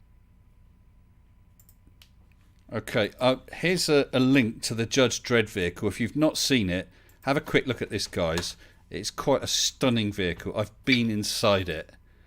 How about that? And without cheating, what is the base vehicle that was based on? Have you seen that, Mitch? I just popped the link in there. It is cool. Where? I popped it in the side chat. I don't have enough power to even run the stream, so I can't see the stream. Oh, dear. You've seen the vehicle now, Mitch? Yes. Does that look cool or what? Obviously, it doesn't look particularly fuel efficient, but I'd like it definitely over gravel. I think it'd be great. Well, obviously, it was designed for. It's a movie prop, but it's based on a real vehicle. It drove along. No one gets it. Someone said, was it a Freelander? No, but you're close-ish, Pew. Post it in general chat.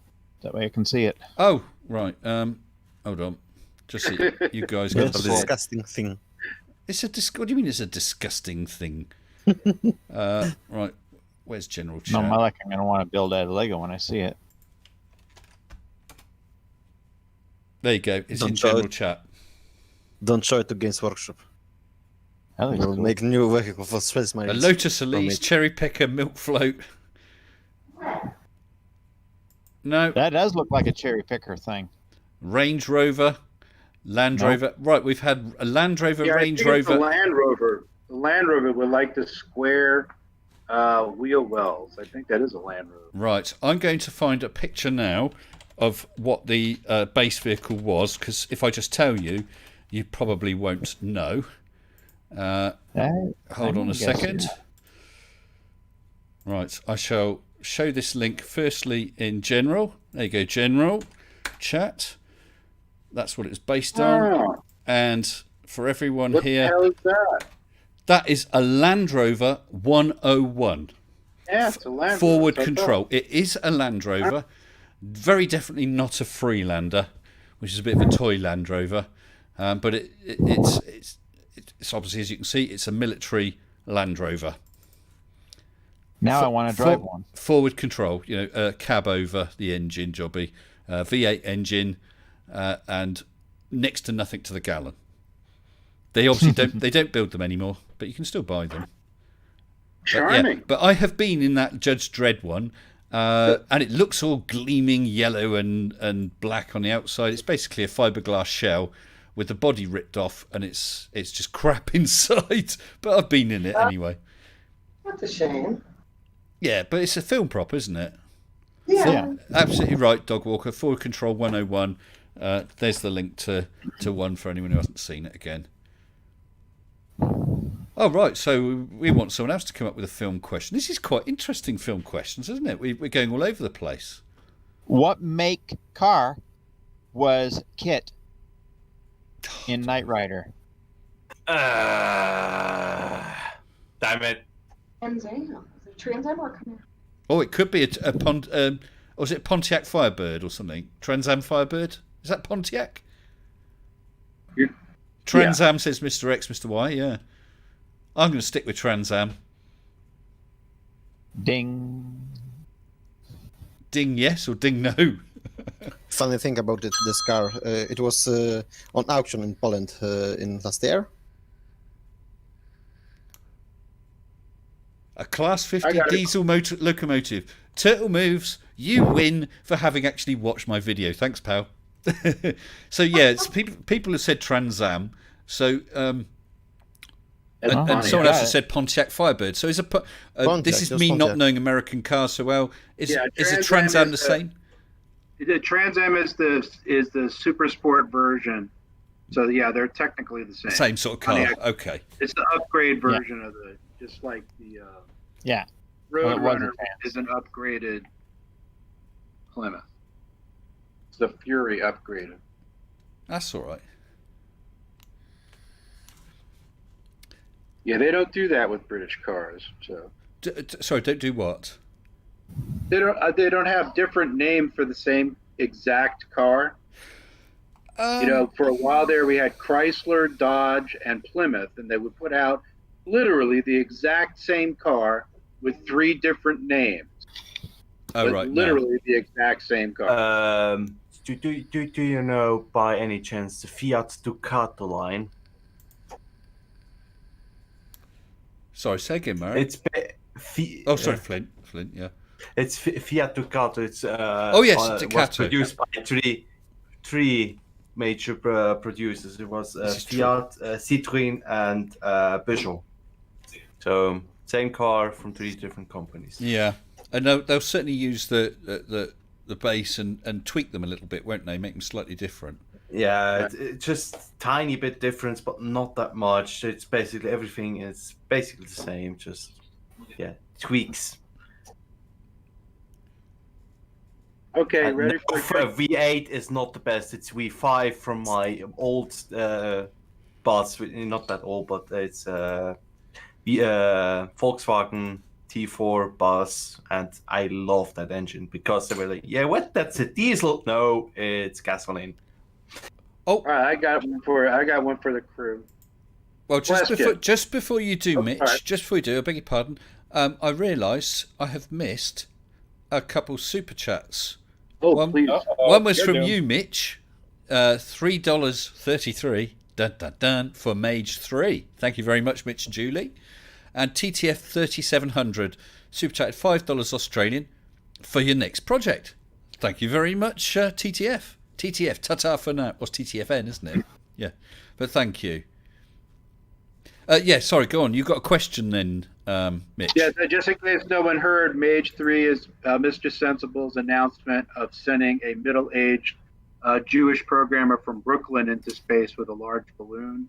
I, of course, have volunteered. How large should the balloon be, Julie? Pretty fucking large.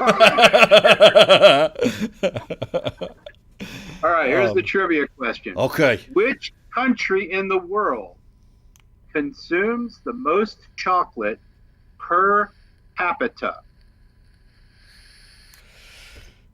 I think Careful, it might because be. per capita changes a lot. Yeah, I think it might be Britain, UK. Okay, why do you think that? Because of Cadbury? I just got a feeling it is, and it's not where you think it might be. I've got a feeling it's Hey, England, Britain. I meant to ask you, Mr. S, is it true? Didn't they just jack the prices of all the candy bars in the UK? Didn't that just happen just after Christmas? People were bitching and moaning that the prices all went up. Not that I've not heard anything. Okay, I get it. So Yeah, someone was talking about price increases of chocolate. Maybe it was because of a EU related thing. I don't know. Let's see. Oh, Gary Wybing, have you got the answer to your question, your chocolate question then? Yeah. Did you know that Coca-Cola So, had an sorry, so exemption? Glass, he just spoke over the answer. I didn't know what the answer was. Sorry.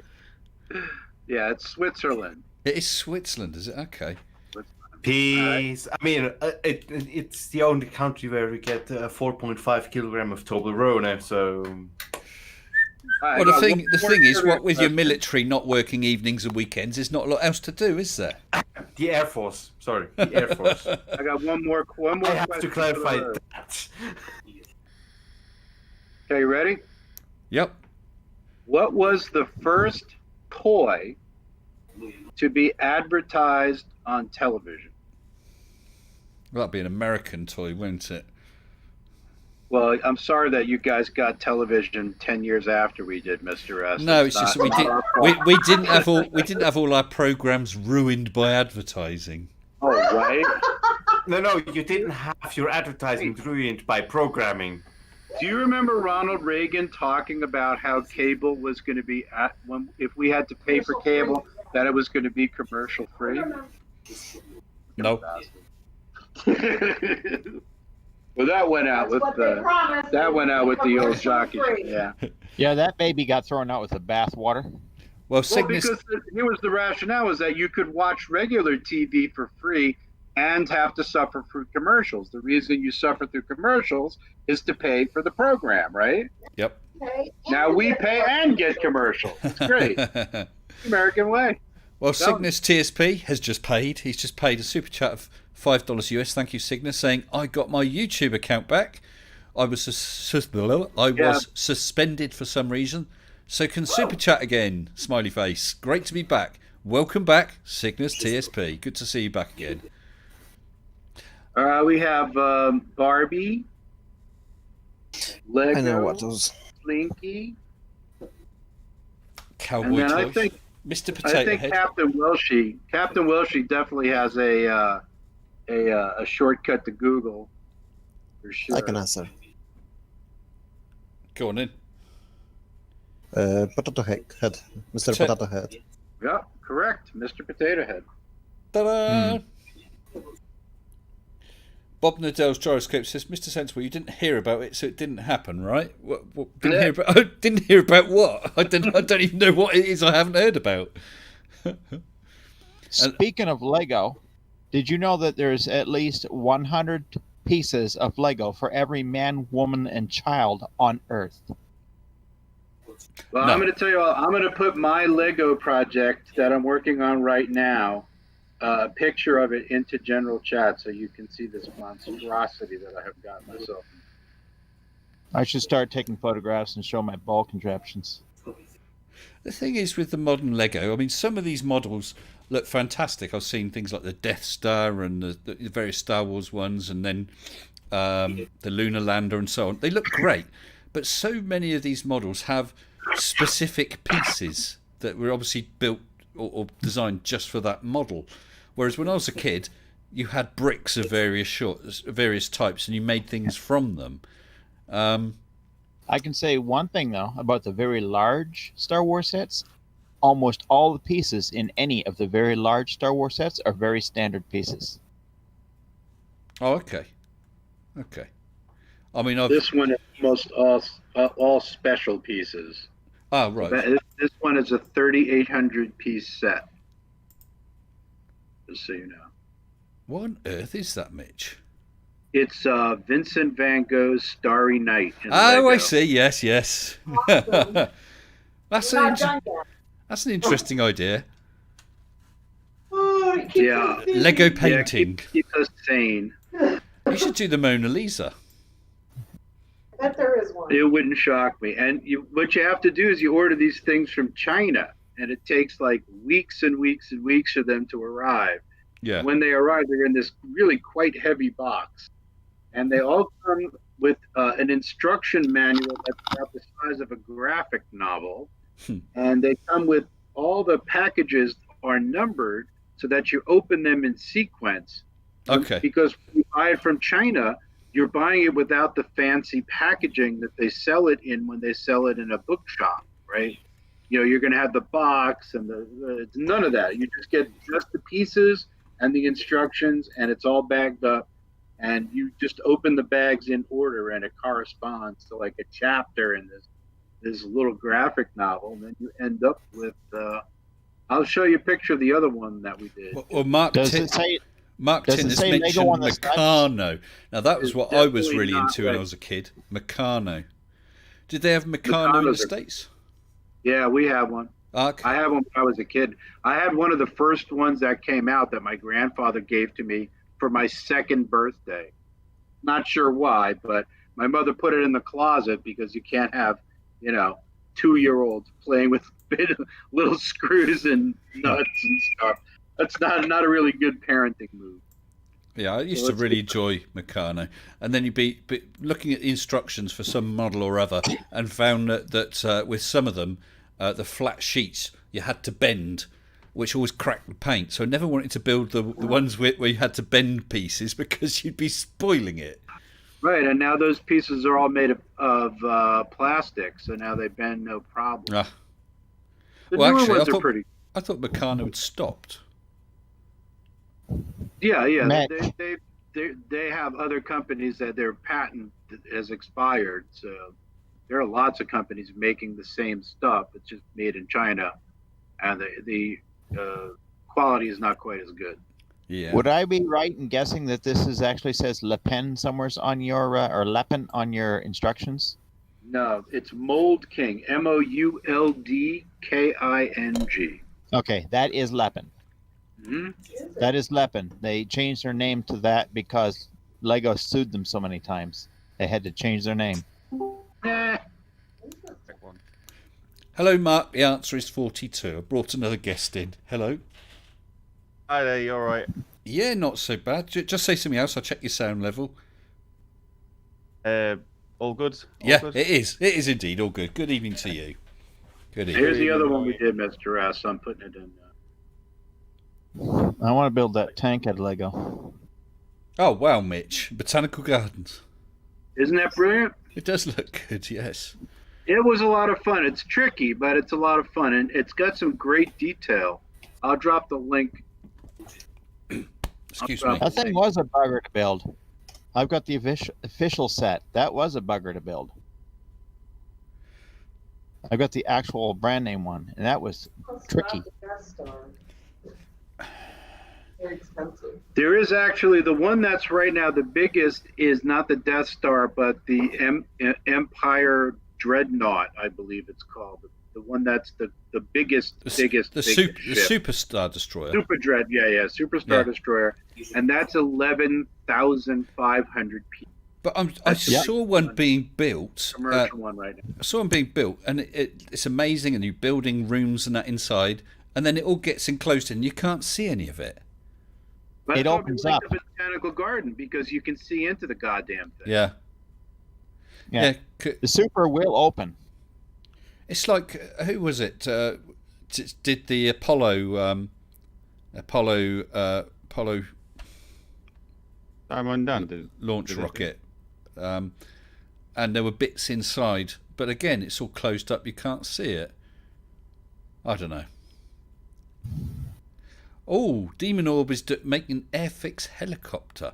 I used to, when I was a kid, an Airfix model was the thing you used to take as a present to someone's birthday party. It was almost invariably a Spitfire. And when it was your birthday, someone would give you a Spitfire. And it was always so exciting. And it always ended up with little gluey fingerprints all over it. And you never painted them. Oh dear, those were good times though. I love the smell of the glue though. A Lego MC2. That's a little weird, Mr. House. Sorry, what's a little weird? Smelling glue. Smelling the glue. That's what happened to people. Caffeine. That's what happened to the flat earthers. Explains a lot. Oh. I've been rebuilding the PS3. Broke it and put classic games on it. Do you know this? Someone has a YouTube channel and they restore old PlayStations and things like that. It's quite fascinating. They got an old PS whatever to work. Yeah, taking it apart is easy enough. Putting it back together is the difficult bit. Making it work again. Yeah. I've got PlayStation 1 games on there, Metal Gear Solid, things like that. Classic NES games, SNES. The fun part is getting rid of the red ring of death. Yes. On the Xboxes. Was that a dry solder joint or something? Because wasn't that the fix that people left it to overheat by putting a blanket or something over for it to resolder itself? Yeah, it reflows all the solder on it, all the joints. And does it work? It does. Sometimes. I wonder who thought of doing that. Yeah, Airfix. I definitely used to. I just remembered I did the the Enterprise from Star Trek as a sort of Airfix type model, and it had little LED lights, or were they certainly little tiny lights you put inside the saucer section, and so I hung that from the ceiling, and that would light up. That was quite good fun. How old is that? Oh, crumbs! I was only a kid. Oh, that would not be LEDs. No. That's why I changed it and said little lights, but they were tiny little lights. Yeah. Goodness knows what they were. You know, Granary ice bulbs. Yes, like grains of rice, that sort of size. Yeah, I really liked that. I'd forgotten all about that. Yeah. Isn't it funny you you can get still a buy memory those bulbs come on back? eBay. Rob Montgomery has just super chatted $5 US, saying studies show Mr. Sensible's voice lowers your blood pressure. Thank you, Rob. Did you see when I did my chat roulette thing, the lady with the boobs? She actually said, she started to say something. She said, "Oh, your voice is so," and then she got distracted and said something else. I must admit, I quite often get people say things about my voice. It's very nice to have people. It sounds better through the microphone than it does in real life, I think. But there we go. Is that a thing? Yeah. So Well, we're going to dive out, guys. It's getting close to Sabbath time, so I just want to say, make sure you mash that like button, click subscribe. It wouldn't kill you. And see about becoming a member of Patreon and hanging out with the cool kids. The cool kids. Mitch, And I've got to say, Mitch, do Julie. not hit that like button. You are a flat earther. Yeah, no kidding. Well, I've got seven dislikes. What always makes me laugh is I set up a live stream. I go, oh, it's already got a dislike on it. I haven't even started. I don't mind if these people think I hate that. That's rubbish. But if I haven't even started it, how can they dislike it? Never mind. I'm not worried. Flat earther. I think it's personal, Mr. S. I think It it's could about be. you. Well, listen, Mitch, Julie, thank you very much for joining us. Good night, Appreciate it. everybody. Take care. Be well. Be sensible. You take care. Bye bye. Oh, and I've got a couple of subscribes there. Is it Kefin Paul or Sefin Paul? Thank you. And I did get that link you sent me. Thank you. And Graham Causey. Cheers. ASMR. Well, I don't know Captain Wellsheet, is it? Can you name the most copied toy in history? Spirograph. Lego. No, well, probably. Mitch is supporting these Chinese rip-offs of it, isn't he? Yeah, I see that. He doesn't think it's Le Pen, but it definitely is Le Pen because that's what they changed their name to. It means nothing to me, I'm afraid. Nothing at all. It's a Chinese knockoff brand that kept copying official Lego sets. Okay. Like that one that black ship he just posted. There is an official Lego set of that same one that's about 3 times the price. No. And Flo Rider, good evening to you, Flo. Not seen you for a little while. So, Mr. Sensible, the name of the rose. What are you talking about? The name of the rose. What's this then? The name of the rose. Missed that. Oh, electric trains. Electric trains, never something that I was into as a kid. But I actually have a clockwork train that my dad gave me when I was about 7 years old. Lionel? Say that again slowly. Is it Lionel? Do you know what? It might be. I think is that a French manufacturer? I think it is, yeah. Or was it a Marx? No, not Marx. I think it might have been what LIO. My dad works on Lionel. Polish trains, and no, they are not running on air. No, not well. That was a clockwork train anyway. It struggled to pull more than a couple of carriages. Yeah. Not seen the film. What film? What are you talking about? Says Mr. X, Mr. Y. What film? Look, guys, I appreciate the conversation, and I often can pick it up, but sometimes I don't know what you're talking about, because when I come and look, I see a comment. It's something you've been talking about for several minutes that I've not been previously aware of. Have I not seen what film? Oh, dislikes are party poopers.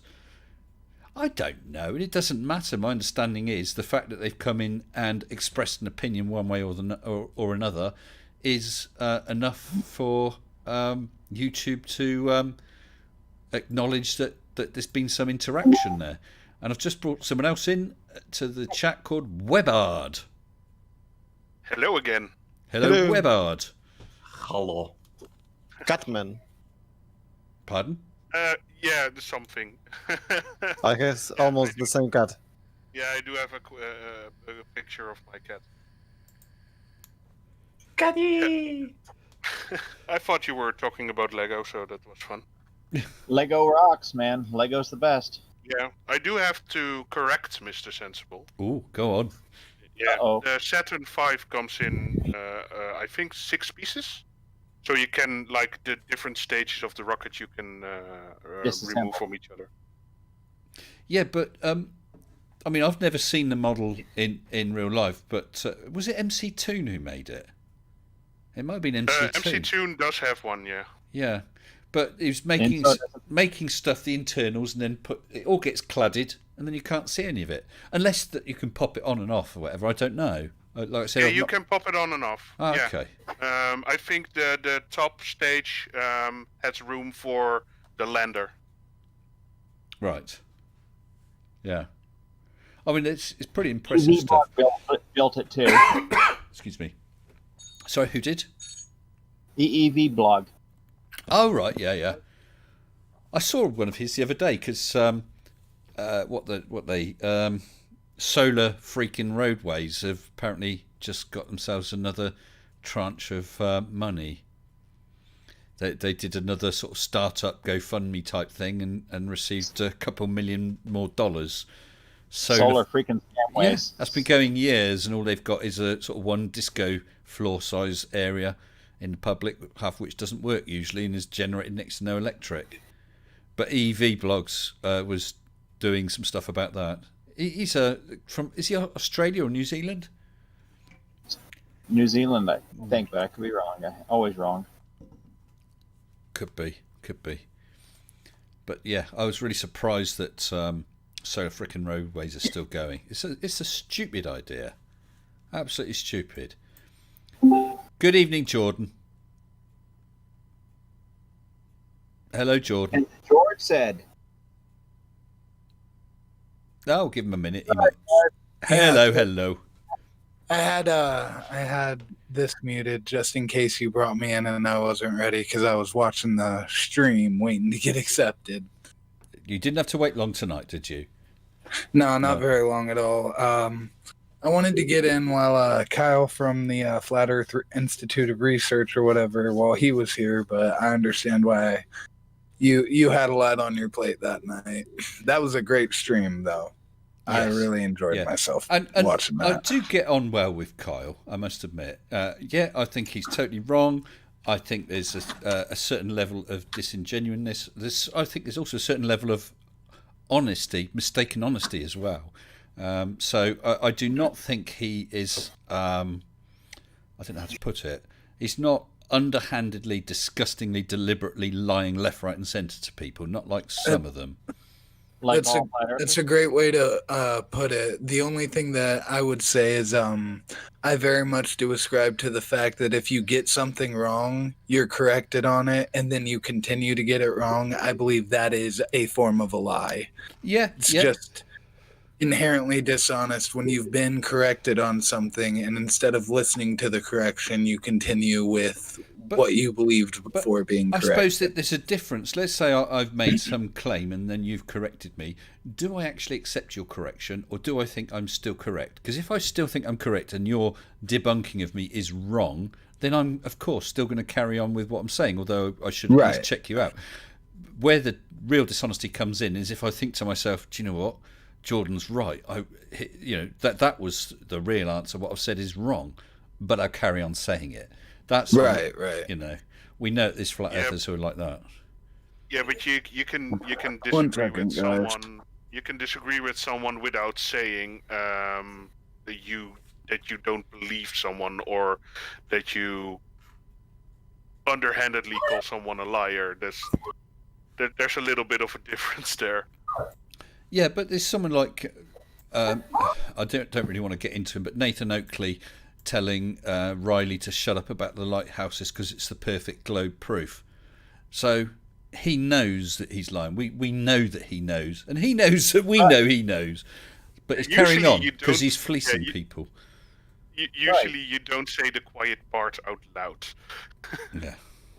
Yeah, and that's kind of a funny thing about it. A really funny thing is that it shows that at some point, at least some of them are listening. You know, like how often it feels like you're just smacking your head against a brick wall. There are little just chinks in the armor that you can see. Yeah, we're like, not only we don't have to get to them, science gets to them, but there's still a point where like, yeah, we're getting under their skin, and it kind of feels good. Not gonna lie.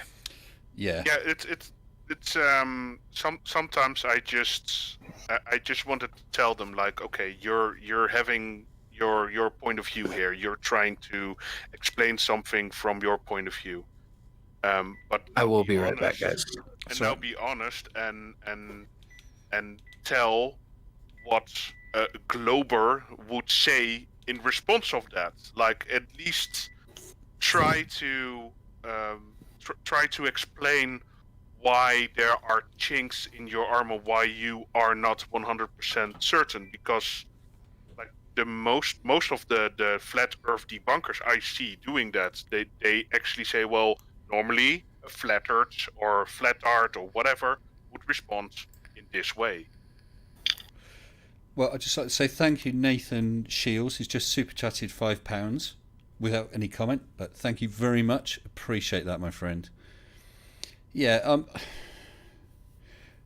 I mean, I fail to understand what the driving force is behind most of them. Sure, there are those who are just out for the money, flogging T-shirts, mugs and stuff like that, and there's their driving force. But so many of them aren't, they either don't have channels, they're just coming in and commenting, or they've got channels and they seem to genuinely believe what they're saying. I think that most of it is driven by religion, but that's a personal opinion. I'm sure other people think there's other reasons behind lots of these flat earthers. Because if you came to it honestly and thought, I don't know, what shape is the Earth, and you did some research, then, okay, you're going to look perhaps at, is it flat?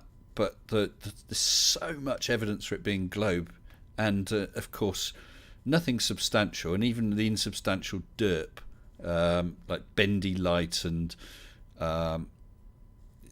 that model with the sun and the moon rotating around. That's all there is on the other side. I just can't imagine how many people coming at it from an unbiased view are going to go flat. I'm sure there'd be one or two, but yeah. I did want to say something on that. You do have to take into account that a lot of people, not just on the flat earth side, but on a lot of scientific subjects, they don't know the difference between a reliable and a non-reliable source. Yeah, true. Exactly, yeah. And I've just had another super chat from Mark Wagner for $5 US. Thank you, Mark, saying, for Mage 3 or your next worthy project, MW stay out. MW?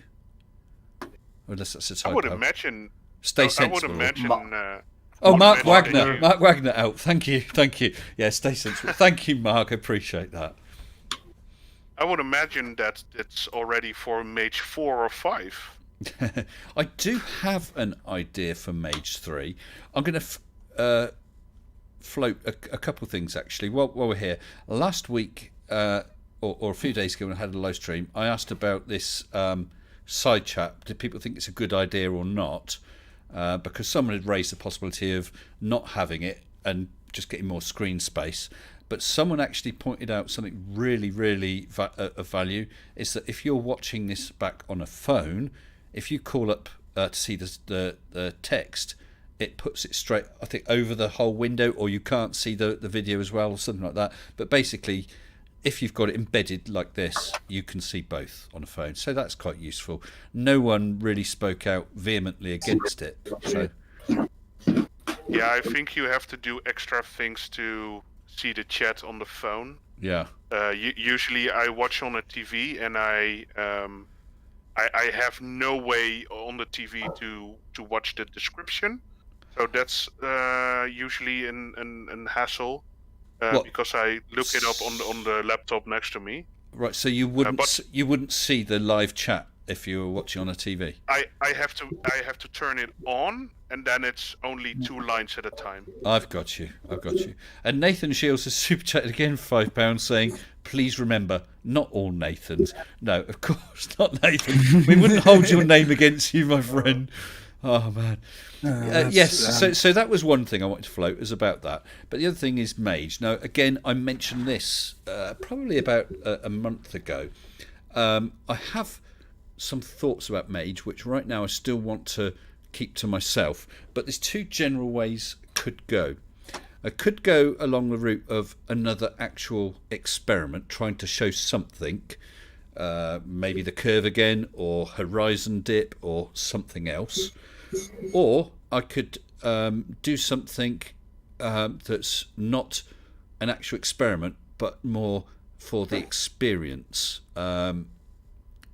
Something that might be interesting to watch, that won't provide any evidence either way about the shape of the Earth. So I don't know what, but it might be fun. So I don't know what people think. I know that I'm having to be a bit secretive, but would you rather go towards another experiment or towards something just for the fun of it? Because the other thing is about an experiment is we know how many flat earthers are just going to cry fake or rubbish, or like they did with Mage, just ignored it because they knew they couldn't argue. It's quite interesting. The only people who did Mage responses, and I suppose you should give them credit for at least trying, were generally the small and perhaps less experienced in general flat earth channels. I think the largest one was sort of Ranty and Brandon. So I don't know. What do people think?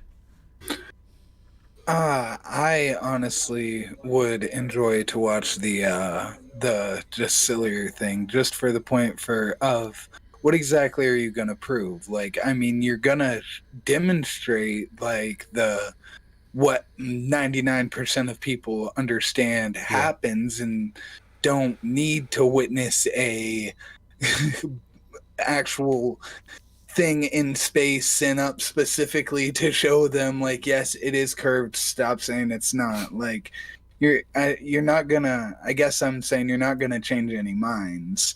But the fun thing, everybody's gonna get a kick out of that. Yeah. And Barry On said they ignore evidence anyway, just have fun.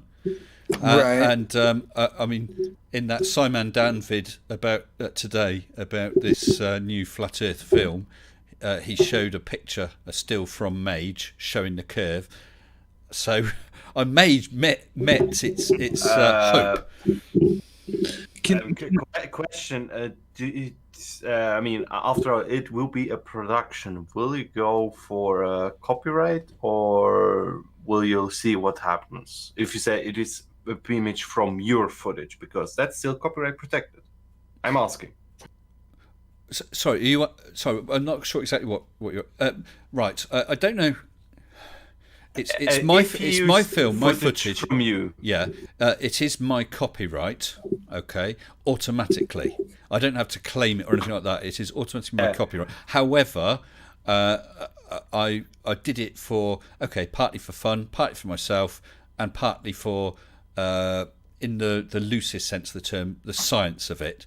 And in spirit of that, I've made the footage and the telemetry data available to anyone who wants it to use for sort of educational or scientific use. What I wouldn't be happy about is if you said, right, well, I'm taking that video, I'm going to stick my intro and outro on it and just post it. No, that's not. But for people to, I mean, there's fair use anyway. People can use it to argue against it, or even as evidence in support of Globe Earth. Either of those is fine. Basically, as long as someone's not taking a piss and trying to make money out of my project. So as far as I know, as fair use or even anything using somebody else's copyrighted material is, even if it is free to take, it needs to be credited. Yes, that is the yes, minimum you yes, have to do. Yes, and I think that's fair enough, isn't it? To be fair, a lot of debunkers don't do that anymore for flat videos. Yeah. Something I did want to suggest, Mr. Sensible, though, not to get it off subject, but just while we're on the subject of Mage, something I kind of would like to see, I know it'd be super expensive, but if somebody could do it, is send, like, an actual high-quality zoom camera up and try to, like, keep track of another weather balloon off in the distance, you know? Wow.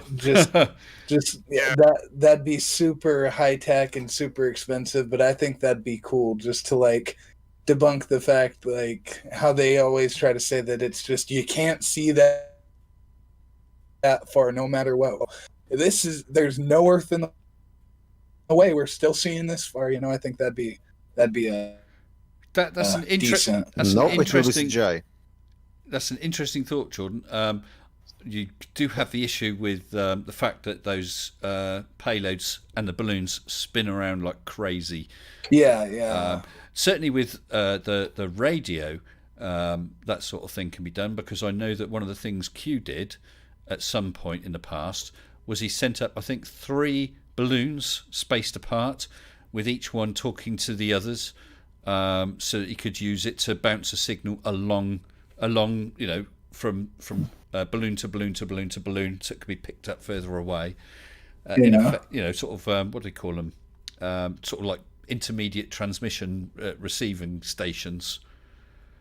Kind of makes sense. Yeah, well, no one had done it before, I don't think, so it's something he just did. Hello, Hans. Yes, you are. Good evening to you. Well, I think they do the same in Africa for cell service. They bounce the cell signal over different phones to get a longer range. Oh, right. That's interesting. Yeah. Ball? I'm not 100% sure how they do it or what technique, but you know what? Read about it, and it's cool. I was just going to say, Webard, it's something that I think I've come across in my reading at some point and thought, oh, that's interesting, and then sort of promptly forgotten about it. But it's there in the back of my head. That does sound familiar. Right. It's one of those techniques that you know that it's possible. So it's If it were to be fake, it doesn't really hurt anything. So. Hans, I'm only joking, my friend. don't feel bad. Oh, Jezza the Master Reviewer, Super Chat, £4.99. Thank you again, Jezza. Simon Dad said he's going to rip Eric's movie to pieces. Why don't you all do it on another live collaboration? Well, wasn't that a good collaboration? Let's shill out Simon Dan, because once again, he needs the subscribers. Dan recently did, I think it was his... he recently did a live stream. It's only a week or so ago, and he had myself, Fight the Flat Earth, Team Skeptic, Creaky Blinder, Planner Walk. I've forgotten who else. I think there's a couple others on there, and it was a really, really good stream. And I think everyone enjoyed it. Everyone enjoyed it, and of course, people got to meet other creators, not during the video. MC Toon joined on the end. That's right. Yes. Did he? Oh, yeah. I'm upset. I'll have to watch that back, because I was saying I was one creator away from having every creator I've ever been on stream with on that stream. And MC Toon. And it was MC Toon. He's such a nice MC guy. Toon was the one I was missing, and the only ones I haven't been on stream with are obviously Dan, and then Cats and Creaky. Yeah, Cats was on there as well. Yeah, I've not met Cats or Creaky. But it was a really, really good stream. So I would actually genuinely recommend people watch that. It was good fun and interesting stuff. But we were talking about possibly doing it almost as a round robin thing. I don't know how often. I mean, it's not the sort of thing you're going to want to do on a weekly basis. But let's say if it was on a month or every couple of months, then next time we'll go on, let's say, Cat's channel, and the time after that we'll go on Creaky's or mine. and it should be good fun. And it links people up. I mean, there's a huge overlap between many creators and the people who follow them, but people are new to different channels. I mean, someone might follow Dan, follow me, but never had anything to do with MC Toon. Come across MC Toon in one of these streams, check him out and really like him, and another way around as well. So this is the problem that I have with the 4 beardsmen. They rotate, and I mean, I like all of the beardsmen. I think even Tony is in the chat, but it's not a dig at any of the beardsmen. I like them all, but because they rotate who does the stream, it gets it gets a little bit chaotic with where to be. If it were to be one channel, which just regular every week, whoever is there doing something, I think it has a better chance to succeed in the long run. But I do think that in the short run, it will be less viewers because you're not doing it on channels with subscribers. Well, I mean, there is a certain amount of truth in that. I think you'd have to have good publicity. I mean, obviously, Dan's got 400,000 subscribers, so straight away you're going to have a large number of subscribers. I've got, what is it now, 8.68. So if for the sake of argument it was going to be on mine next time, then Dan would have to let a lot of his people know, you know. And I think that's I do know what you're saying, yes, but I think if it's done properly with enough notice, not just popping up 2 hours time we're on MC Toons, but if for instance it's a week and a half time, like say, look guys, week and a half time I'm on MC Toons along with Dan, along with Creaky, along with so and so, so people get enough warning. That would be a possibility. Good evening, PhD Tony. Hello. See, now that Tony's in the chat, I do want to ask, because I could have sworn I was about to ask for a wrench so I could drop it in the chat, but I could have sworn there was a 4 Beardsmen channel completely dedicated to the Beardsmen. And Tony, if I'm just mistaken and this is like what is it, Mandela effect, where I'm just remembering something that completely didn't happen, let me know, please, because I was looking for it and I was like, let me get it once so I can drop it, but I couldn't find it anywhere. There was a stream about to start on that channel, but either the plot hole or JL, and I think JL Fluffer, forgot to log in or forgot to turn something on, and that's why they couldn't start the stream on the dedicated channel. So they started it on, I think it had to be JL's channel then. And after they'd done that, they decided, well, it may be better and to have it still on our own channels and not the dedicated channel. Well, we'll see. We'll see. We've done it the first time. It was Dan who issued invites, and it was so successful and so much fun.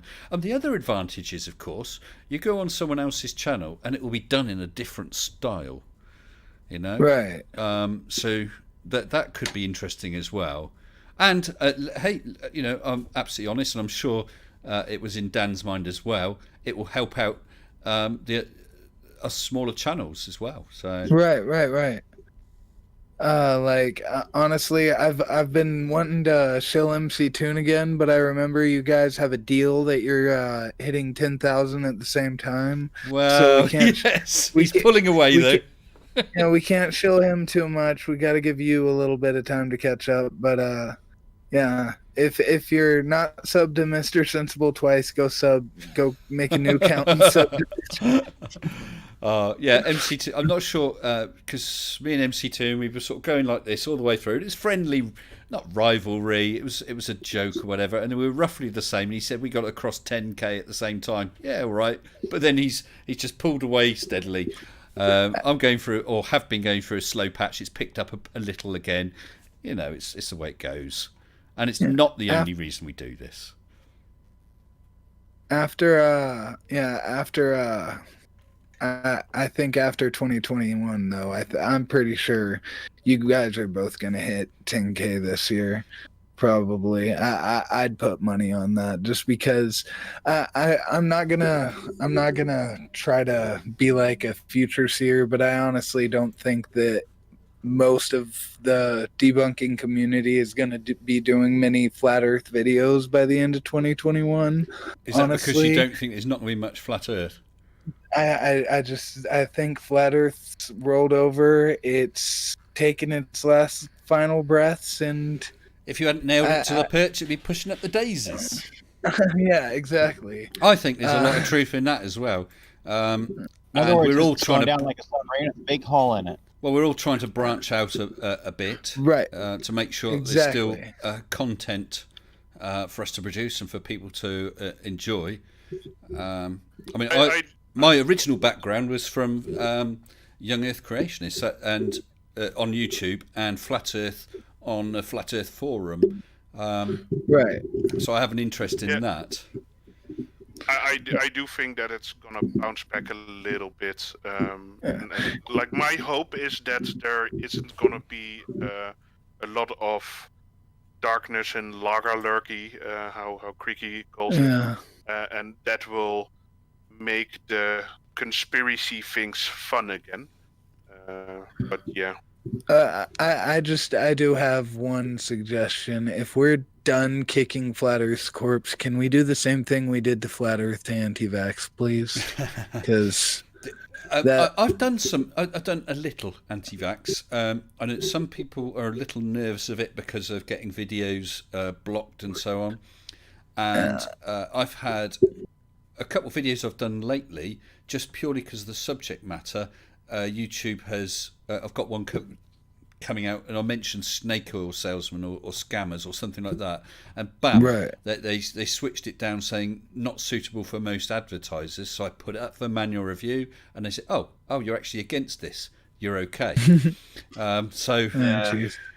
Generally, Shady Good Evening to General super chatted $2 Australian saying Flattardi is long dead, it's being cremated now.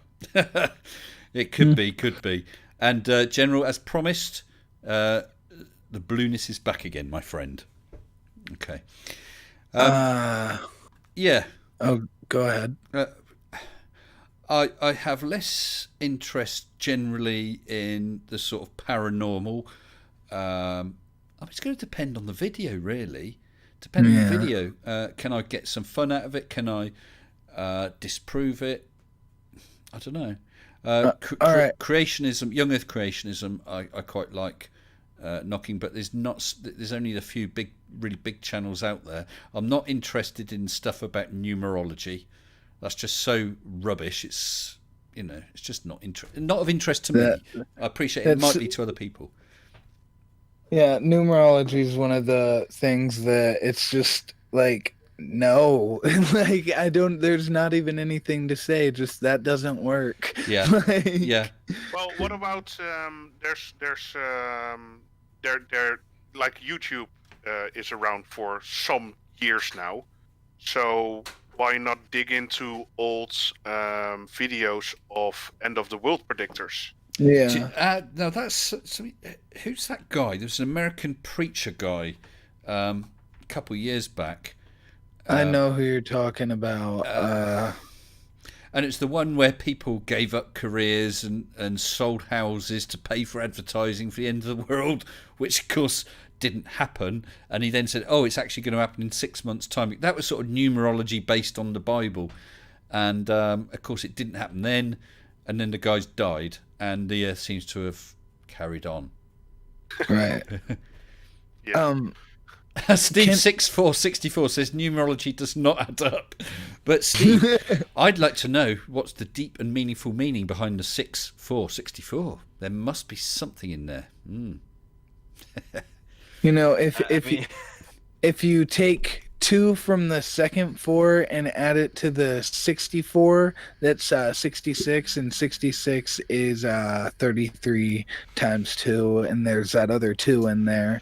And that's the sort of 6 is 2 3s. That's the stupid sort of hoops they jump through and then say, aha, Right. see, that means Brain something. fart. Oh, come on. Yeah. Did you hear about the Q people about the inauguration? Yeah. They thought it's all a hoax because there are 17 flags Yes, in picture. Behind. That's why it's a hoax. Yeah. Yeah. He was also 15 minutes early taking the inauguration, and apparently that that's why means it's he was. fake. Yeah. And there are pictures of him signing empty executive orders, even though you can literally go to the White House website and see every executive order he's enacted. The thing is with things like the flags. Okay, let's say that I have some sort of hidden plan or whatever, and 17 for some reason means something. Why the hell would I advertise it? Why would I... Yeah, but 17 is the in alphabet Q. So 6 is a perfect number, says PhD Tony. I don't know if he meant to do it, but he put G is a perfect number above that, and G looks like an upside down 6, and I don't know if he meant to do that, but I guess a 9 is an upside down 6, so that probably would have. I don't know. Wouldn't that be 9.6 or something? 10 to the negative 17. I don't think. Steve 6464 learned to exists. write dates before the year 2000 bug. Definitely. Now that's something that's always got me. Is people said, like the saying the Y2K bug. Nothing happened. Yeah. No, nothing happened because we bloody fixed it and stopped anything from happening. Small stuff did happen, but it was like not relevant at all. I mean, that's that bug. That is just like kind of my software, which just it needs constantly bug fixes because I didn't think of that. I didn't think of that. I didn't think of that. And you know what? That thing didn't crash once since it was working live. Well, I mean, I was working. Yeah. I was working on systems. And it was in my early days, and I actually pointed out to, when I was fairly new in programming, pointed out to my team leader, this will stop working once you reach year 2000. And he said, well, what are you worried about? We won't still be working here, and even if you are, even if we are, these systems that we're working on probably will have been replaced, which is probably true, but some of them weren't. It was a very real thing. We fixed it, There we go. What kind of system? What kind of system was it? Well, it was various systems. I worked for a computer software house that produced. We had a software tool. It was equivalent of IBM's Kix software. It was called TPS.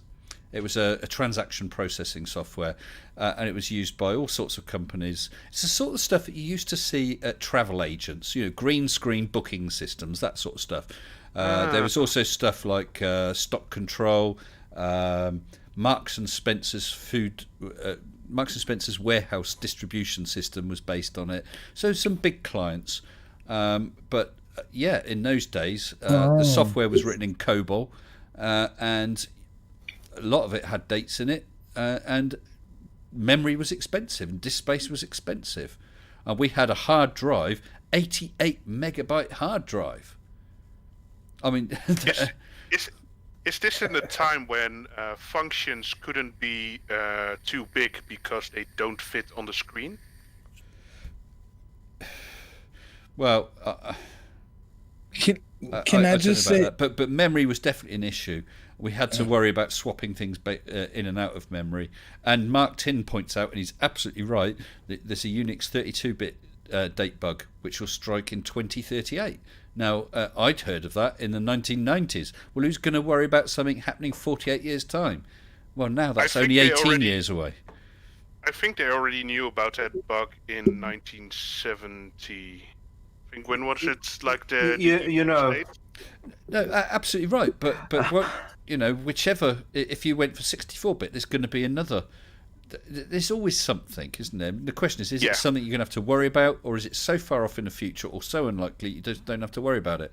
And at the time we were writing software, memory and disk space was more important than having another 2-character date, but then we reached that point where it became an issue and it had to be fixed, and it was fixed. The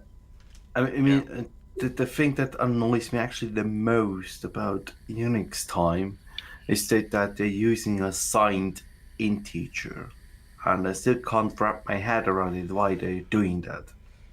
I could actually still bash their head in because they're using a signed integer for using a system time in a assigned variable for that. It's like, yeah, just throw away half of all the values we can use. Yeah. Mr. X, Mr. Y, no, I don't still write software. I stopped that quite a few years back when I was made redundant. And to be honest, I enjoyed the programming side of things. I mean, I was running a small team then, but I did enjoy computer software. But I was so sick of the sort of management bullshit I was having to put up with that when I was made redundant, I thought, stuff it, I'm going to do something else.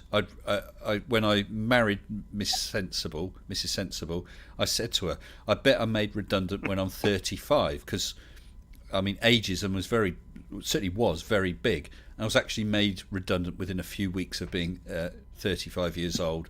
And so at that time, it's crazy. You know, I had all the experience. We got a computer system that's been brought in where I'm working, and it's absolutely crap. There's no way I mean, technically it's very good. It does some flashy things that we couldn't have done back then, but they're worried about flashy things, and it's not covering basic things. And I can see faults with it that are going to cause problems, and do cause problems. But to be honest, I had it up to there and leave them to it. Would you feel like writing some software for the computer I've got here? It's a modern one. Commodore 64. Commodore 64. My first computer was a VIC-20. So, 5K memory with 3.5K usable. Yeah. I still have a Commodore. And this here has an absolutely ginormous memory of 64K. So it should be easy for you. My still is running. So you're yeah, well, I have a system with 16 gigabytes, so... No hard drive. Thing. No. And greetings to you, Joe. Didn't say hello. Brought you in, but didn't say hello, Joe. Now, if you want to store something on the Commodore, you better have a cassette or a floppy nearby. I have lots of cassettes. That's the fun days, right? When you can only create for that day, and then you switch it off, and you can pretty much, yeah. You you have to have, like, if there's a glitch or power outage, you're basically effed. Well, like a Sinclair Spectrum with a 16K wobble pack, the memory pack you slotted in the back, but it literally wobbled, and if you wobbled it pressing the keys, it would disconnect. Bang, you lost everything. Yeah, I remember that thing. Oh dear. I had no problem with worrying about power outages because I had actually built myself a power supply to run the thing off batteries. You had an interesting life, Glass. You really did. I built a Commodore 64 UPS unit. Well, there you go. And took a 12-volt car battery and turned it into white power. Mr. X, Mr. Y says ZX81 was the most horrible computer I've ever come across. Yeah, we wrote 1K Space Invaders. Space Invaders in 1K. The problem is the memory was so low that when you fired your base, you fired at the Space Invaders up there, you actually couldn't see the bullet going up because it couldn't draw it because there wasn't enough memory, so it would just register a hit or not. And of course the keyboard was awful. Never mind. Yes. It's becoming quite nerdy. It is indeed. It is indeed. I was quite enjoying, I must admit, all our film questions earlier on. That was quite good. Oh, I did have a question I wanted to ask earlier. It's I don't know if any of you guys are comic book fans, but I have a comic book question to ask you guys. Oh, I'm not really a fan, but go ahead, give it a try. All right. I don't remember the year, but I think sometime in the 90s, Marvel and DC came together to release comics of one superhero from each of their universe fused into a new, completely brand new character. What was the publishing company that they published it under? I think I know. No idea. That's a no from me. Yeah. Anyone else? Does anyone in the chat know? I know I phrased that horribly, but I should have written it down. I would have written it in the chat. Third says amalgam. Mashups. Yeah. Does anybody in the stream think they know? I thought I heard someone say they. Yeah, I think I know. Somebody's dog is saying it's rough. Amalgam. Yeah, so sorry about that. I think it's the dark. I think it's Dark Horse. That sounds familiar. Actually, Thud, he's spamming it. He's right. It is amalgam. He's not spelling it. Well, yeah, amalgam. Yeah, he's not spelling it right, but he's right. Amalgam. Yeah, no, it's amalgam. Oh, TGK2, talking about the noise of loading cassette games. Yes, definitely. Oh, God, yeah. But you tell the kids of today, they won't believe you, will they? Why would you say that cassettes are noisy to load? No, it's that just remembering the noise. It's also like modems. The noise of a modem starting to dial. I mean, do people even know what a bloody modem is nowadays? I'm not talking about people here because people do. But, an audio coupling modem, modulator, demodulator. They don't know what's a modem. They don't know what, I forgot what the word is. A dongle. A dongle. Do you remember what a dongle's named after? A guy who invented it called Don Gall. Yeah. That's going back some years already. Yeah, unfortunately, I do. Just don't say dongle near the SJW or they'll get upset. Yeah. I mean, I used to work for a company that still had licenses on dongles. It's how stupid can you be? Well, it actually made us. We couldn't 100% move to the cloud because of that. And John Eagle, you're right. That noise is used in the Matrix. Absolutely, it's a wonderful noise. You knew it was doing something. Yeah, Gary Little, modulated, demodulated, modem.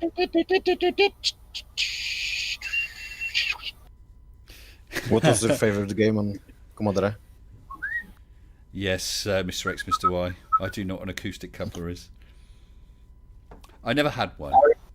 I modified mine. I put audio transformers in there to deal with having it have to make a noise. Phonic Zoom, thank you very much for joining us tonight. Have a good one, and I hope you enjoy the rest of the stream. What time? 11:30. I reckon it'll be half an hour more at most, really. Okay. I mean, this is a nice chat. It always is, isn't it? We start off on one thing and sort of get distracted, and it's nice. It's nice. Is anyone allowed to launch a high altitude contraption and call theirs Mage in any way, shape, or form? Why? Huh? Mage is mine. It's Mission Above Globe Earth. Exactly. That's an acronym. How can you? How can I copyright? What are you thinking of launching a balloon and want to claim the name Mage? The thing is, let's say you did that, class. You launch a balloon for whatever reason. That's absolutely fine, of course. If you called it Mage, everyone would know that you're just trying to cash in on my name. Now if it's demonetized.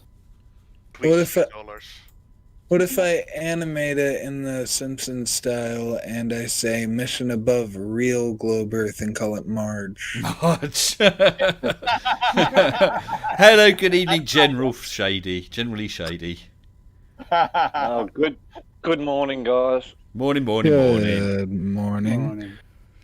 It's evening for me, but good morning. It's good night for me, almost. I had to jump in just when you were speaking about funny names. Which funny names? Dongle and. Oh yes. And we've all had our friends at school name, Wayne King and all those kinds of funny ones. Yeah. But the best one I ever had, we had a neighbour move in across the road, and his name was Jock, and that was no worries. Yes. But his missus used to look after me after school before my parents got home. And I took their mail in one day and realised the family name was Head. And I'm not shitting. I can get my mother right on the line now and she'll back it up. His name was Jock Head. Jock Head. Jock Head. In the Netherlands, in the Netherlands, one of the radio broadcasters has a yearly competition where they choose the silliest name, and I actually worked with one of the winners from 2017 or 18 or something. Oh yeah. And his name is basically in English translated of doesn't care. It's Say it in Dutch. yeah. I mean, Kenny Boeien. Niet boeien. Okay. Kenny Boeien. Niet boeien. Don't care. Well, And then there's whatever the hell Elon Musk named his kid. oh, all those letters. Yeah. That's silly, isn't it? But please remember, he doesn't care about prenouns. Yeah. I mean, Yeah. we had a couple that lived across. Pronouns, yeah. When I was a kid, there was a couple that lived across the road from us. She apparently had always liked the boy's name Rory, Rory, and when she had a boy, they decided they couldn't call him that because of the surname. But then they had a second boy. Damn it, I'm going to do it. So she did have a son called Rory. Rory Lion. Oh God, Poor kid. That's just too cruel. See, I do know. I know a kid named Robert Roberts, but he goes by Bo. So I didn't realize that Bo was short for Bob, which was short for Robert, until like I remember we were at the bar and I actually saw it on his ID. Went to school with this kid. Mine, like, I moved a lot, but I went to the same group of schools, so I was around this kid a long time. Never knew his real name until I saw his ID at the bar, and I was like, "Your name is Robert, fucking Robert!" Like, yeah, I think Mike71 has one I've seen before. Richard Hat. Yeah. Richard Hat. And Mark Tin said he's the Irish rugby player Wayne Kerr. Yes. Yeah, we had a Wayne Kerr at school, and he was. I've got a friend by the name of Kaguramaru. Can I just? I want to pitch a video to you right now, Mr. Sensible. I've scripted it out, but I still want to get your reaction to this. All right. The wanker comment actually kind of reminded me about it because there's this flirf that's been in my inbox recently, and I have had him convinced for a while that I believe the shit he says, and. It's just the funniest shit ever. I don't know if you've ever seen anybody do scam baiting where lead on there's this guy named Atomic Shrimp that does a good series about it. I'm pretty much just ripping his style off, but there's a funny part. He sent me the song about Simon Wanker. He wears Wanker's hat, and I for the next 15 minutes I was contacting him trying to get him to tell me what hat was a Wanker's hat because I didn't want to wear a Wanker's hat. I was like, I sent a picture of him of like a horrible selfie of myself in a beanie, and I was like, "This isn't a Wanker's hat, is it?" And it's just amazing. I'm just gonna honestly read out the I'm gonna read out the conversation and just you know. Just, What, as a video, you mean? yeah, as a video for, not right now. It's, like I said, this is probably 3 months, but there have been a couple good things, a couple great things that... Yeah, scam baiting. Scam baiting's brilliant stuff. Have you ever had a look at 419eater.com? I have. I've been on 419eater. Brilliant stuff. If anyone hasn't seen it, 419 is the Nigerian law against scamming people or something like that. So they're called 419 scammers or Nigerian scammers. Well, it's the typical sort of thing. My husband was the late chief executive of the so-and-so bank, and he's left several $1 million, and I need to get out of the country, and I'll split it with you 50-50. We're all getting emails like that, but with the scam baiters, 419 eaters, great that they play them along to waste their time so that they're not scamming other people. But some of the best ones, they've got them to do things. They send them fake IDs, and they say, well look, to know that you're genuine, I want you to sort of hold up, have a picture of yourself holding up a newspaper or whatever with the date on, so I know that you're real. But there was one, was it the Church of Fish and Bread or something, and they wanted a picture of this guy with a fish on his head or something stupid like that, and these scammers would just follow it. And there was another one who said he was a hamster farmer or something, and he's got millions of acres of hamsters, hamster farming in Norfolk, England or something, and just waste these. I think you breed hamsters, you don't farm hamsters. You breed. Oh them. no, he could do whatever he wants. But the point is, these guys know nothing. They're so greedy; they'll just play along. Yeah. There's a girl on YouTube with a channel. I can't think of her name right now, but she I'll be right back, is guys. a voice actor, and she impersonates Alexa and the girl that does the maps, like sat nav type thing. Siri, yeah. Alexa.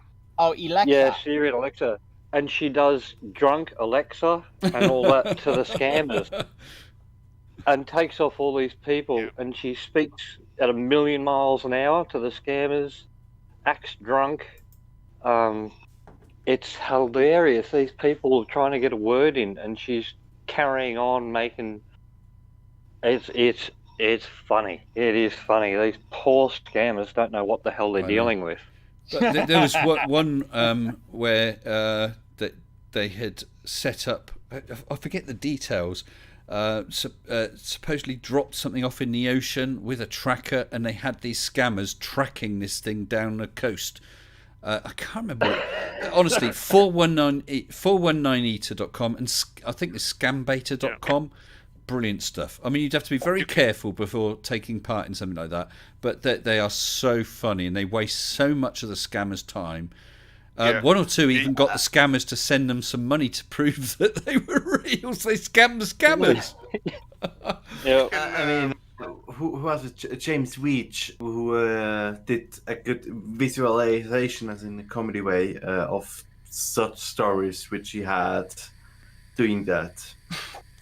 Andy Dyke says, stop saying Alexa, FFS. Why is it a problem saying Alexa? Alexa. I don't know. Alexa, please. Hey Google.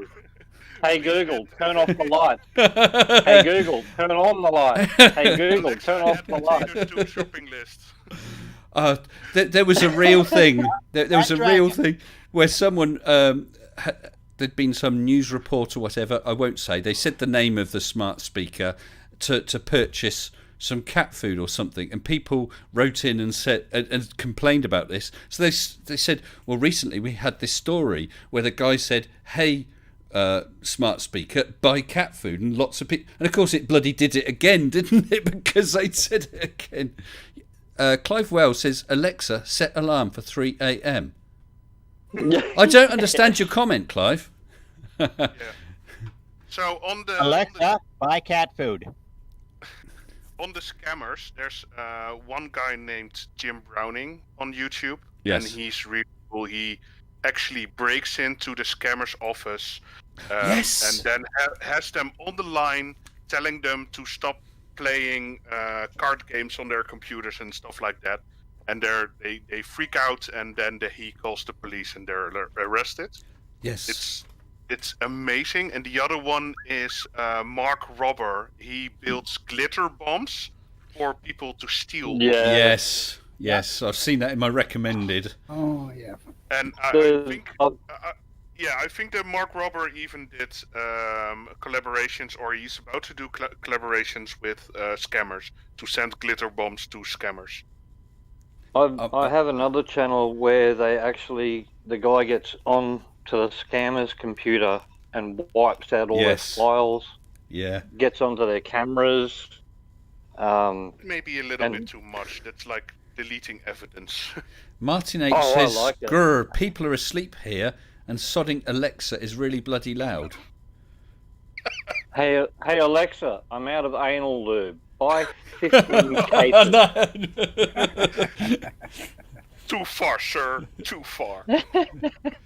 Alexa, volume level 90. Well, here is one that's harmless, that people who've got one might enjoy. So if I just have quiet for a second. Alexa, what is the Welsh for Mr. Sensible Carrots 100? What? You try that. Okay. Alexa, please play Nickelback.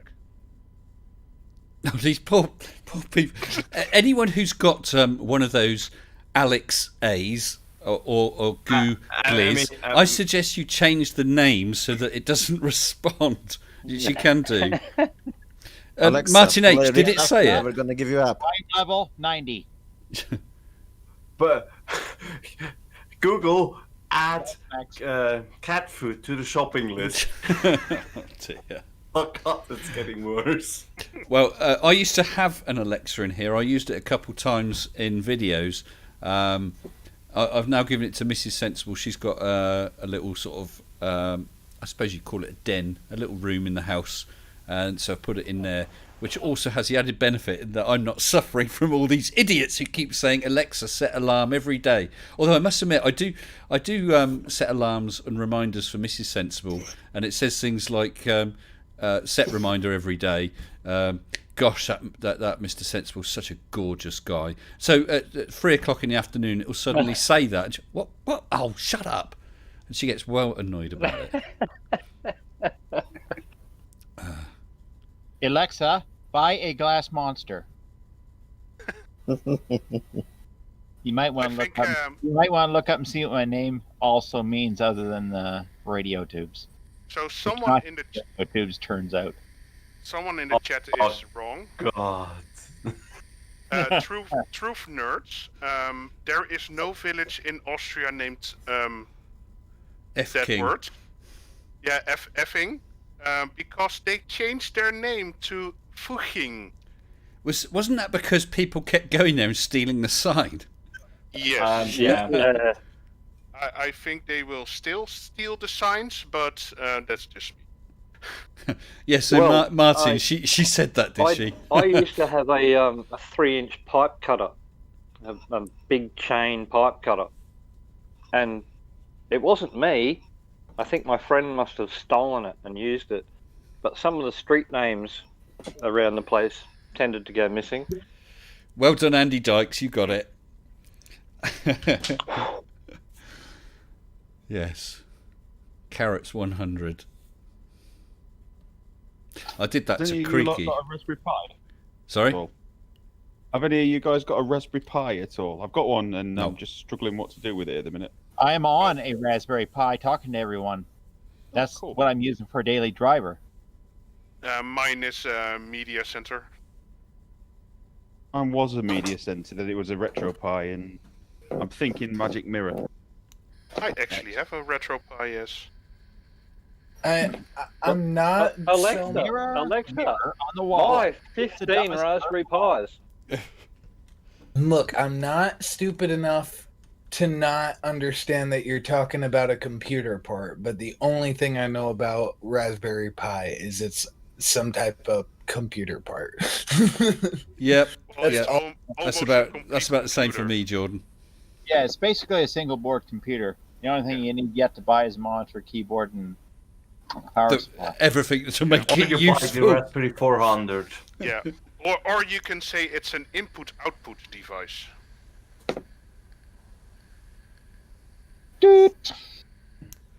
That's like a baby. D Rabbits wants You to know input what we're food talking and about. output's crap.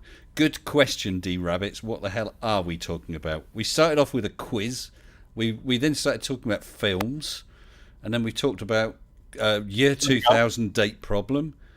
We talked about Alexa set alarm every day at 2 a.m. Can I ask too? The old Y2K bug, right? Mm. If that was such a problem, why, when they produce a computer chip that's got a date stamp on it? No, the problem was in programs. You define your data types, and if dates were defined as DDMMYY, and then you're comparing two dates, well, that's all right. Well, 1999 or 99 is greater than 97, but once you reach 00, oh dear, it's suddenly 00 is earlier. Year 2000 is earlier than someone born in 85 or whatever, and so things wouldn't work properly. Yeah, or in a meat factory, all the meat would be thrown out because the system says that this overdate or something. Jezza, thank you very much for joining us, and thank you very much for the super chat, sir. Really appreciate it. You have a good night, and see you soon. Yeah, so there were all sorts of things. The big worries, with stuff I worked on, although it caused issues, like say a food distribution system suddenly not working. Well, yeah, it's a problem, but no one's going to die. The problem is, what about things like air traffic control systems? If dates and times of arrivals and departures and whatever of flights causes an issue, maybe it won't cause an issue, and if it fails safe and doesn't cause a problem, but maybe it does. Yeah, maybe it crashes the software. So it all had to be tested. Some things were okay, you could leave it. Other things you could fix. Other things, oh dear, we're going to have to start again. I think with the planes, the biggest problem would be the planes already in the sky, because those on the ground will just not take off, I guess. Yes. Well, working in IT at that time, I was working on stuff. We were all very much aware of it. But the one thing I would not have done is put myself in a position for the tick over of year 2000 to have been in the air or anything that relied on software, because you never know until it actually happened. You don't know what's gonna, and that's the scary thing. Maybe nothing would have happened or very little, but because you don't know, it was enough to be a scary problem. But of course, things either were fixed or weren't a problem or whatever, and then what do people say? Oh, it was all a damp squib, it was rubbish, it was all a con. No. A lot of work went into it. So much money fixing it. Yeah, it was just kind of overblown. Like, people were like you said, it was well, at least from what I understand, you probably know more as you were not 4 years old at the time, but I've read it. I actually did know a lot about that, because people do go around saying, "Oh, that was bull crap. Nobody really believed it. It was just high-end conspiracy theorists, people who think the Earth is flat." 100%. Oh, by the way, good night, Merrick. Thanks for joining us. 100%. Thank you very much. It was a great night. Yeah. Well, thank you for a great evening. I hope to see you soon. Yes. You take care. Good night to you all. Thank you. Good night. Good night. I can 100% guarantee that it was very, very real problem or concern that had to be checked out. At the very least, you had to check everything because you didn't know. And even just checking everything was a massive task. And then when you change your systems and you fix them, well, what about any systems that your systems interact with? If you output data that's sent to a customer, if they couldn't read that data because you've changed the format because you're now using 4-digit years, suddenly they can't, so it was just a massive amount of work. There we go. Yeah, and it's not necessarily with all the dates. It's the dates that have the year into numbers. And Because where it's critical. even now, most of the dates are saved as timestamps. So Yes. that's a Yeah. problem in 2038. Yes, we were talking about that earlier. But then again, that will happen. That's going to happen, you know. You'll have to check all the systems. Is it going to be critical to this system? Is it not? Yeah, who knows? Yeah, But, and it should be noted that this is nowhere near humanity's first problem trying to keep an accurate record of time. Like, that's something that I remember history teacher was telling me about. He said, like, from time zones to daylight savings to calendar changes, humanity cannot decide what time it is. John Eagle says, why 2038? It's to do with the values in Unix machines. I'm not really a Unix person. Was it 32-bit dates? They started counting in 1970, and they're just counting, I think, milliseconds, and they're gonna hit a limit of 32 bits in somewhere in 2038. So if all software, all machines becomes 64-bit, the machines could cope. Well, I guess that all machines are now, aren't they? But if the software is still sort of written 32-bit wise, It has nothing to do with your system being 64 bits. It has to do with being saved in a field that is big enough. Yeah. So it's the data type that's chosen. Yeah. Yeah. There we go. Good night, guys. Oh, I'm who gonna was have to that? go. Oh, Mark. That's me, it's Mark. Okay. I'm gonna have to go because I'm falling asleep. I'm sorry. Yeah, no worries, I've Mark. been Thank up you for since joining 4 us this tonight. morning. Thank you for joining us. I'll be No winding up in a worries. few Speak minutes to you anyway. soon. You Have a take good one, care. everyone. Take care. Bye. Thank you. Bye-bye. Bye-bye. Bye-bye. Gary Little saying, Man. more of a mahogany row concern, while all of us in the trenches were laughing our asses off or making bucks fixing dates.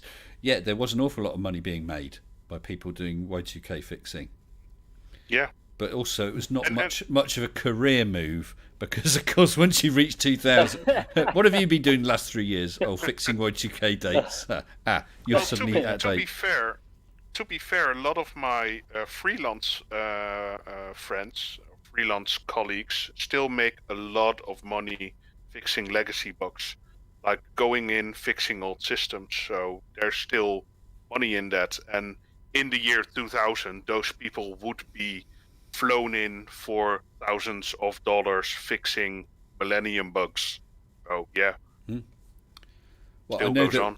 at the place where I work, we've just got rid of a system which I absolutely loved because it was brilliant. It was fast. And it was easy to use. It was just green screen only, so you got no silly little clicky radio buttons and stuff like that. It did the job. It did the job very well, and it did the job very quickly. But we've just got rid of it.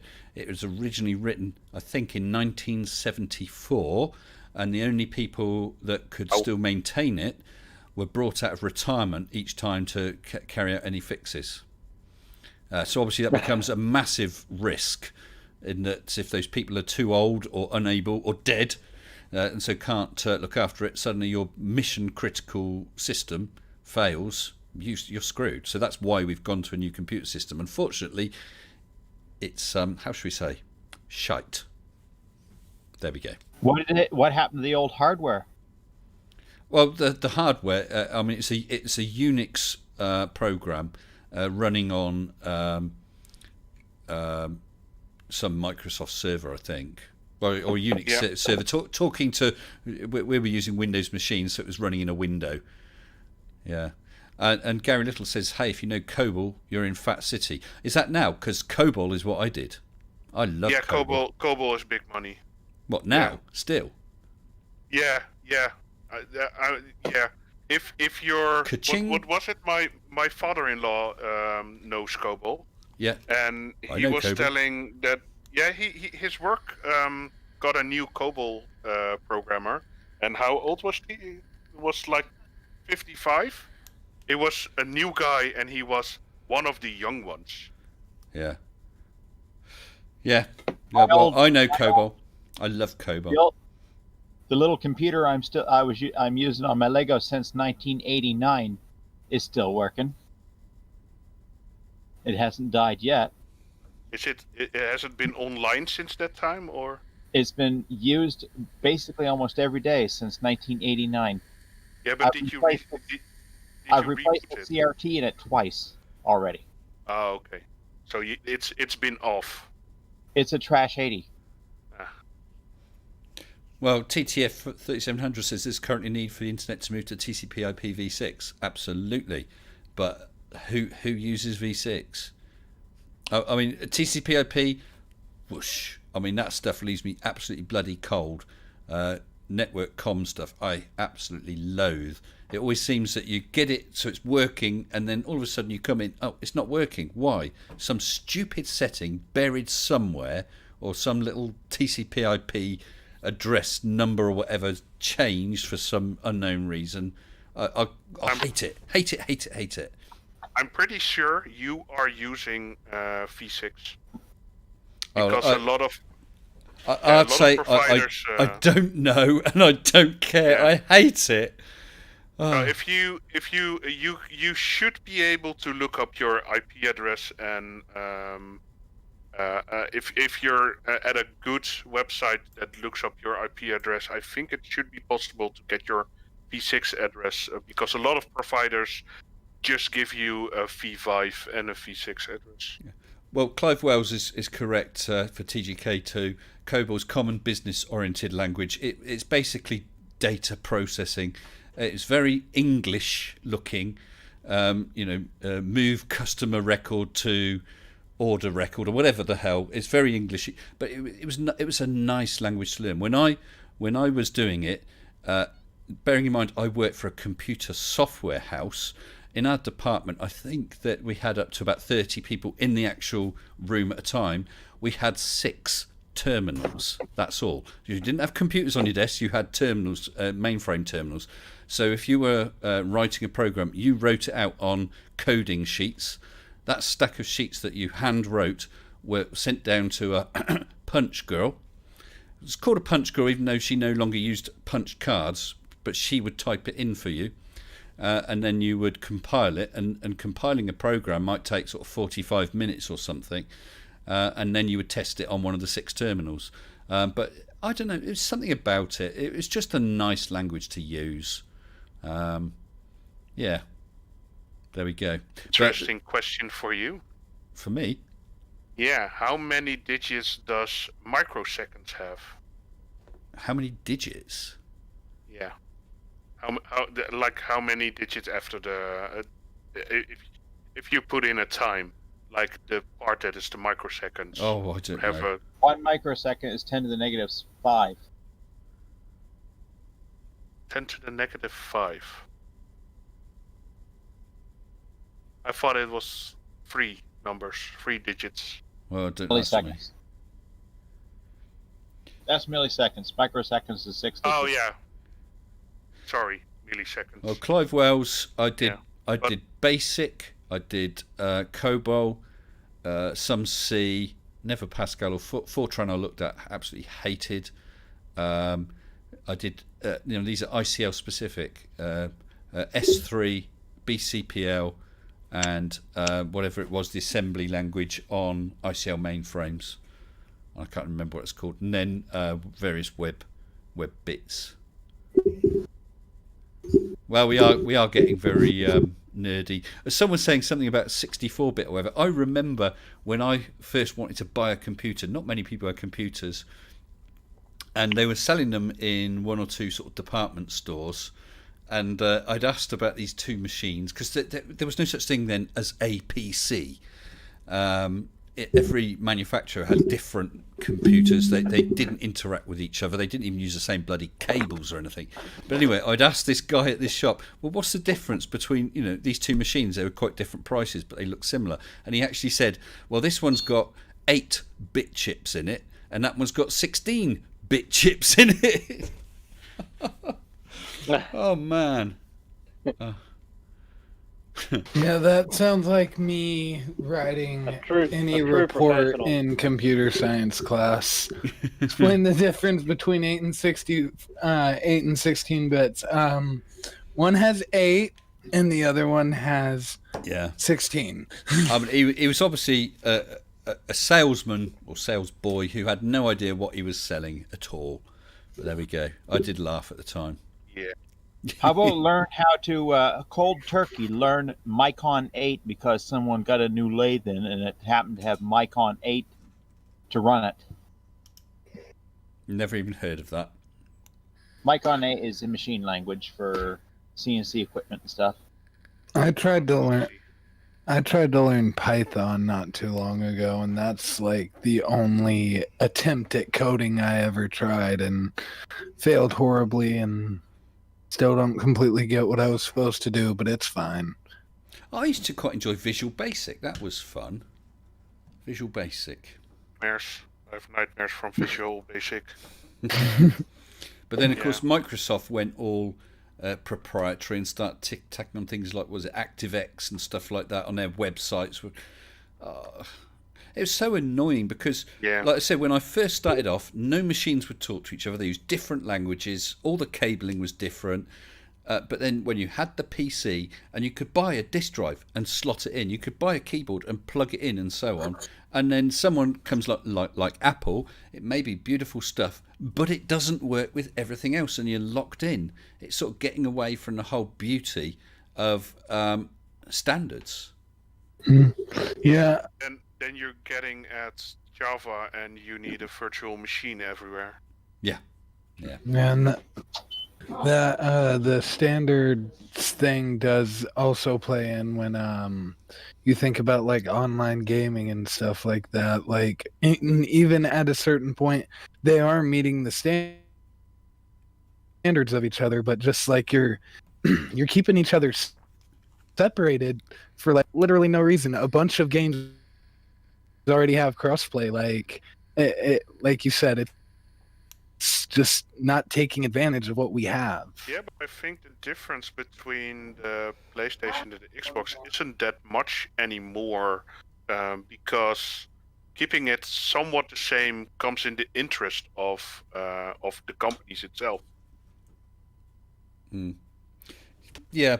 Speaking of taking advantage, my father went on a business holiday when I was very young, and this shows my age. It was the first time we had a calculator and memory watches, and it had a whole keyboard on the wristwatch. Yes. Oh. That was the best thing I ever had for school exams. You could save like 64 screens of things. So everything from when we math formulas to history answers, everything. But how many keys were on your rich watch? I remember watches with lots of keys. Yeah, tiny little things. Well, even the numlock part, like the what normal keyboard would have on the right side. I mean, it would be a smaller keyboard, right? It wouldn't have all the keys. All the numerical key, all the alphabet, the full QWERTY keyboard. And that was it. Well, so it has to be more than 36. I borrowed a calculator, and it was before LCD, and it actually had the little light up numbers, like in those what are they called, Glass? You know those vacuum tubes with the numbers. Dixies, is it? Vacuum fluorescent display or an VFD. No, wasn't it something like Dixies or Mixes or something? Nixie tube is the older one. Nixie, yeah. It looked like that. It was the calculator, so it was little light up red numbers. They literally lit up. Yeah. Yeah, I don't know about that. Red is Nixie, kind of a greenish or a bluish is VFD. Right. Yeah, but that was dated. Anyway, we're now just after midnight. I think I'm going to call it a night now, guys. It's been good fun. Good fun. I've got a video out tomorrow. I forget which one it is. I think it's one about a scammer. Yeah, not the sort of 419 type scammer, a snake oil salesman, sort of selling crap, but he's rubbish at it. Absolutely rubbish. He's a total fail. So hopefully people will enjoy that. And then I've got another one out already in the bag on Tuesday. Oh gosh, who the hell's that? Oh, Ray Comfort. Ray Comfort, yeah. Oh God. Oh yes. Oh my God. Is it with or without monkey? With or is it ape? It's ape, right? An ape. Yeah, yeah. The I don't know who. I think it was Sir Sick or someone else who debunked a video with an ape. No apes in it. No apes in it. Or Planawalk. It's also a possibility. Yeah. If you like, Mr. S, I'll send you a link to a guy who swears he's got telekinesis. Oh yes, please. Yeah. If you drop that to me. He's one of your countrymen, and one of his vids, he is standing in front, or is standing behind a table with a sewing machine on it. Okay. And he says, "I'll turn the sewing machine on and off with the power of my mind." The thing is in one of his videos, he's already told you he's bought one before. So he has two of these machines, one which doesn't work. But he has the foot pedal for the machine on the table in front of the machine, not plugged in. Right. And then when he says he's making the machine work, you can actually see him shift weight and look down and put his foot on the pedal. Listen, General, yes please, send me the link. I'm always looking for more stupid. Thank you. That sounds like something Captain Disillusion should handle. I don't know if you guys know him. He's a really good YouTuber. I think I got confirmation from the chat that it was Ray Comfort done by Sir Sick with a orangutan. And well, I think I'm not doing that Kurt one. Cameron was there too. I'm not doing that one, but Kurt Cameron is in this one as well. They're always. Yes, it's fun. Guys, I'm going to chuck you all into the live waiting room, and I'm going to wrap up, okay? So thank you very much. Alrighty. So Sure. thank you, Jordan. Good night. And General, good night. Glass, thank you very much. Joe, glad you got here again. And Webard, thank you for joining us tonight. Thank you. So everyone, another random stream. It was good fun. I will bear in mind and keep on with Dan and the others with view to us doing another one of our collab streams, because it was good fun. And honestly, I do recommend you go and have a look at it. There was a whole bunch of us on there. It was a great evening, and all of us were up for doing it again. So I look forward to doing that. Please, if you do have thoughts about Mage 3, do feel free to drop me a line. You can either email me mr-sensible@hotmail.com or come onto my Discord and DM me with any thoughts about it. Right now, I'm veering towards not doing an actual experiment, but doing something else, and I do have an idea. So for instance, I'm not going to do garlic bread because that's been done before, but that would be a silly and fun thing. I'm thinking of something a bit more serious than that, but more to the wow, isn't this interesting, rather than hey, can we prove something. That's the way I'm veering. But let me know if you've got any thoughts. Thanks for all the thumbs up, and thank you ever so much for joining me, everyone. Thank you to my members. Thank you to the patrons who are always scrolling across the top there, and thank you very much for the super chats. Let's see if we can do this a bit more smoothly than last week, because I managed to miss the button when it came to it. So I'm going to say thanks again, good night, until next time, take care and stay sensible.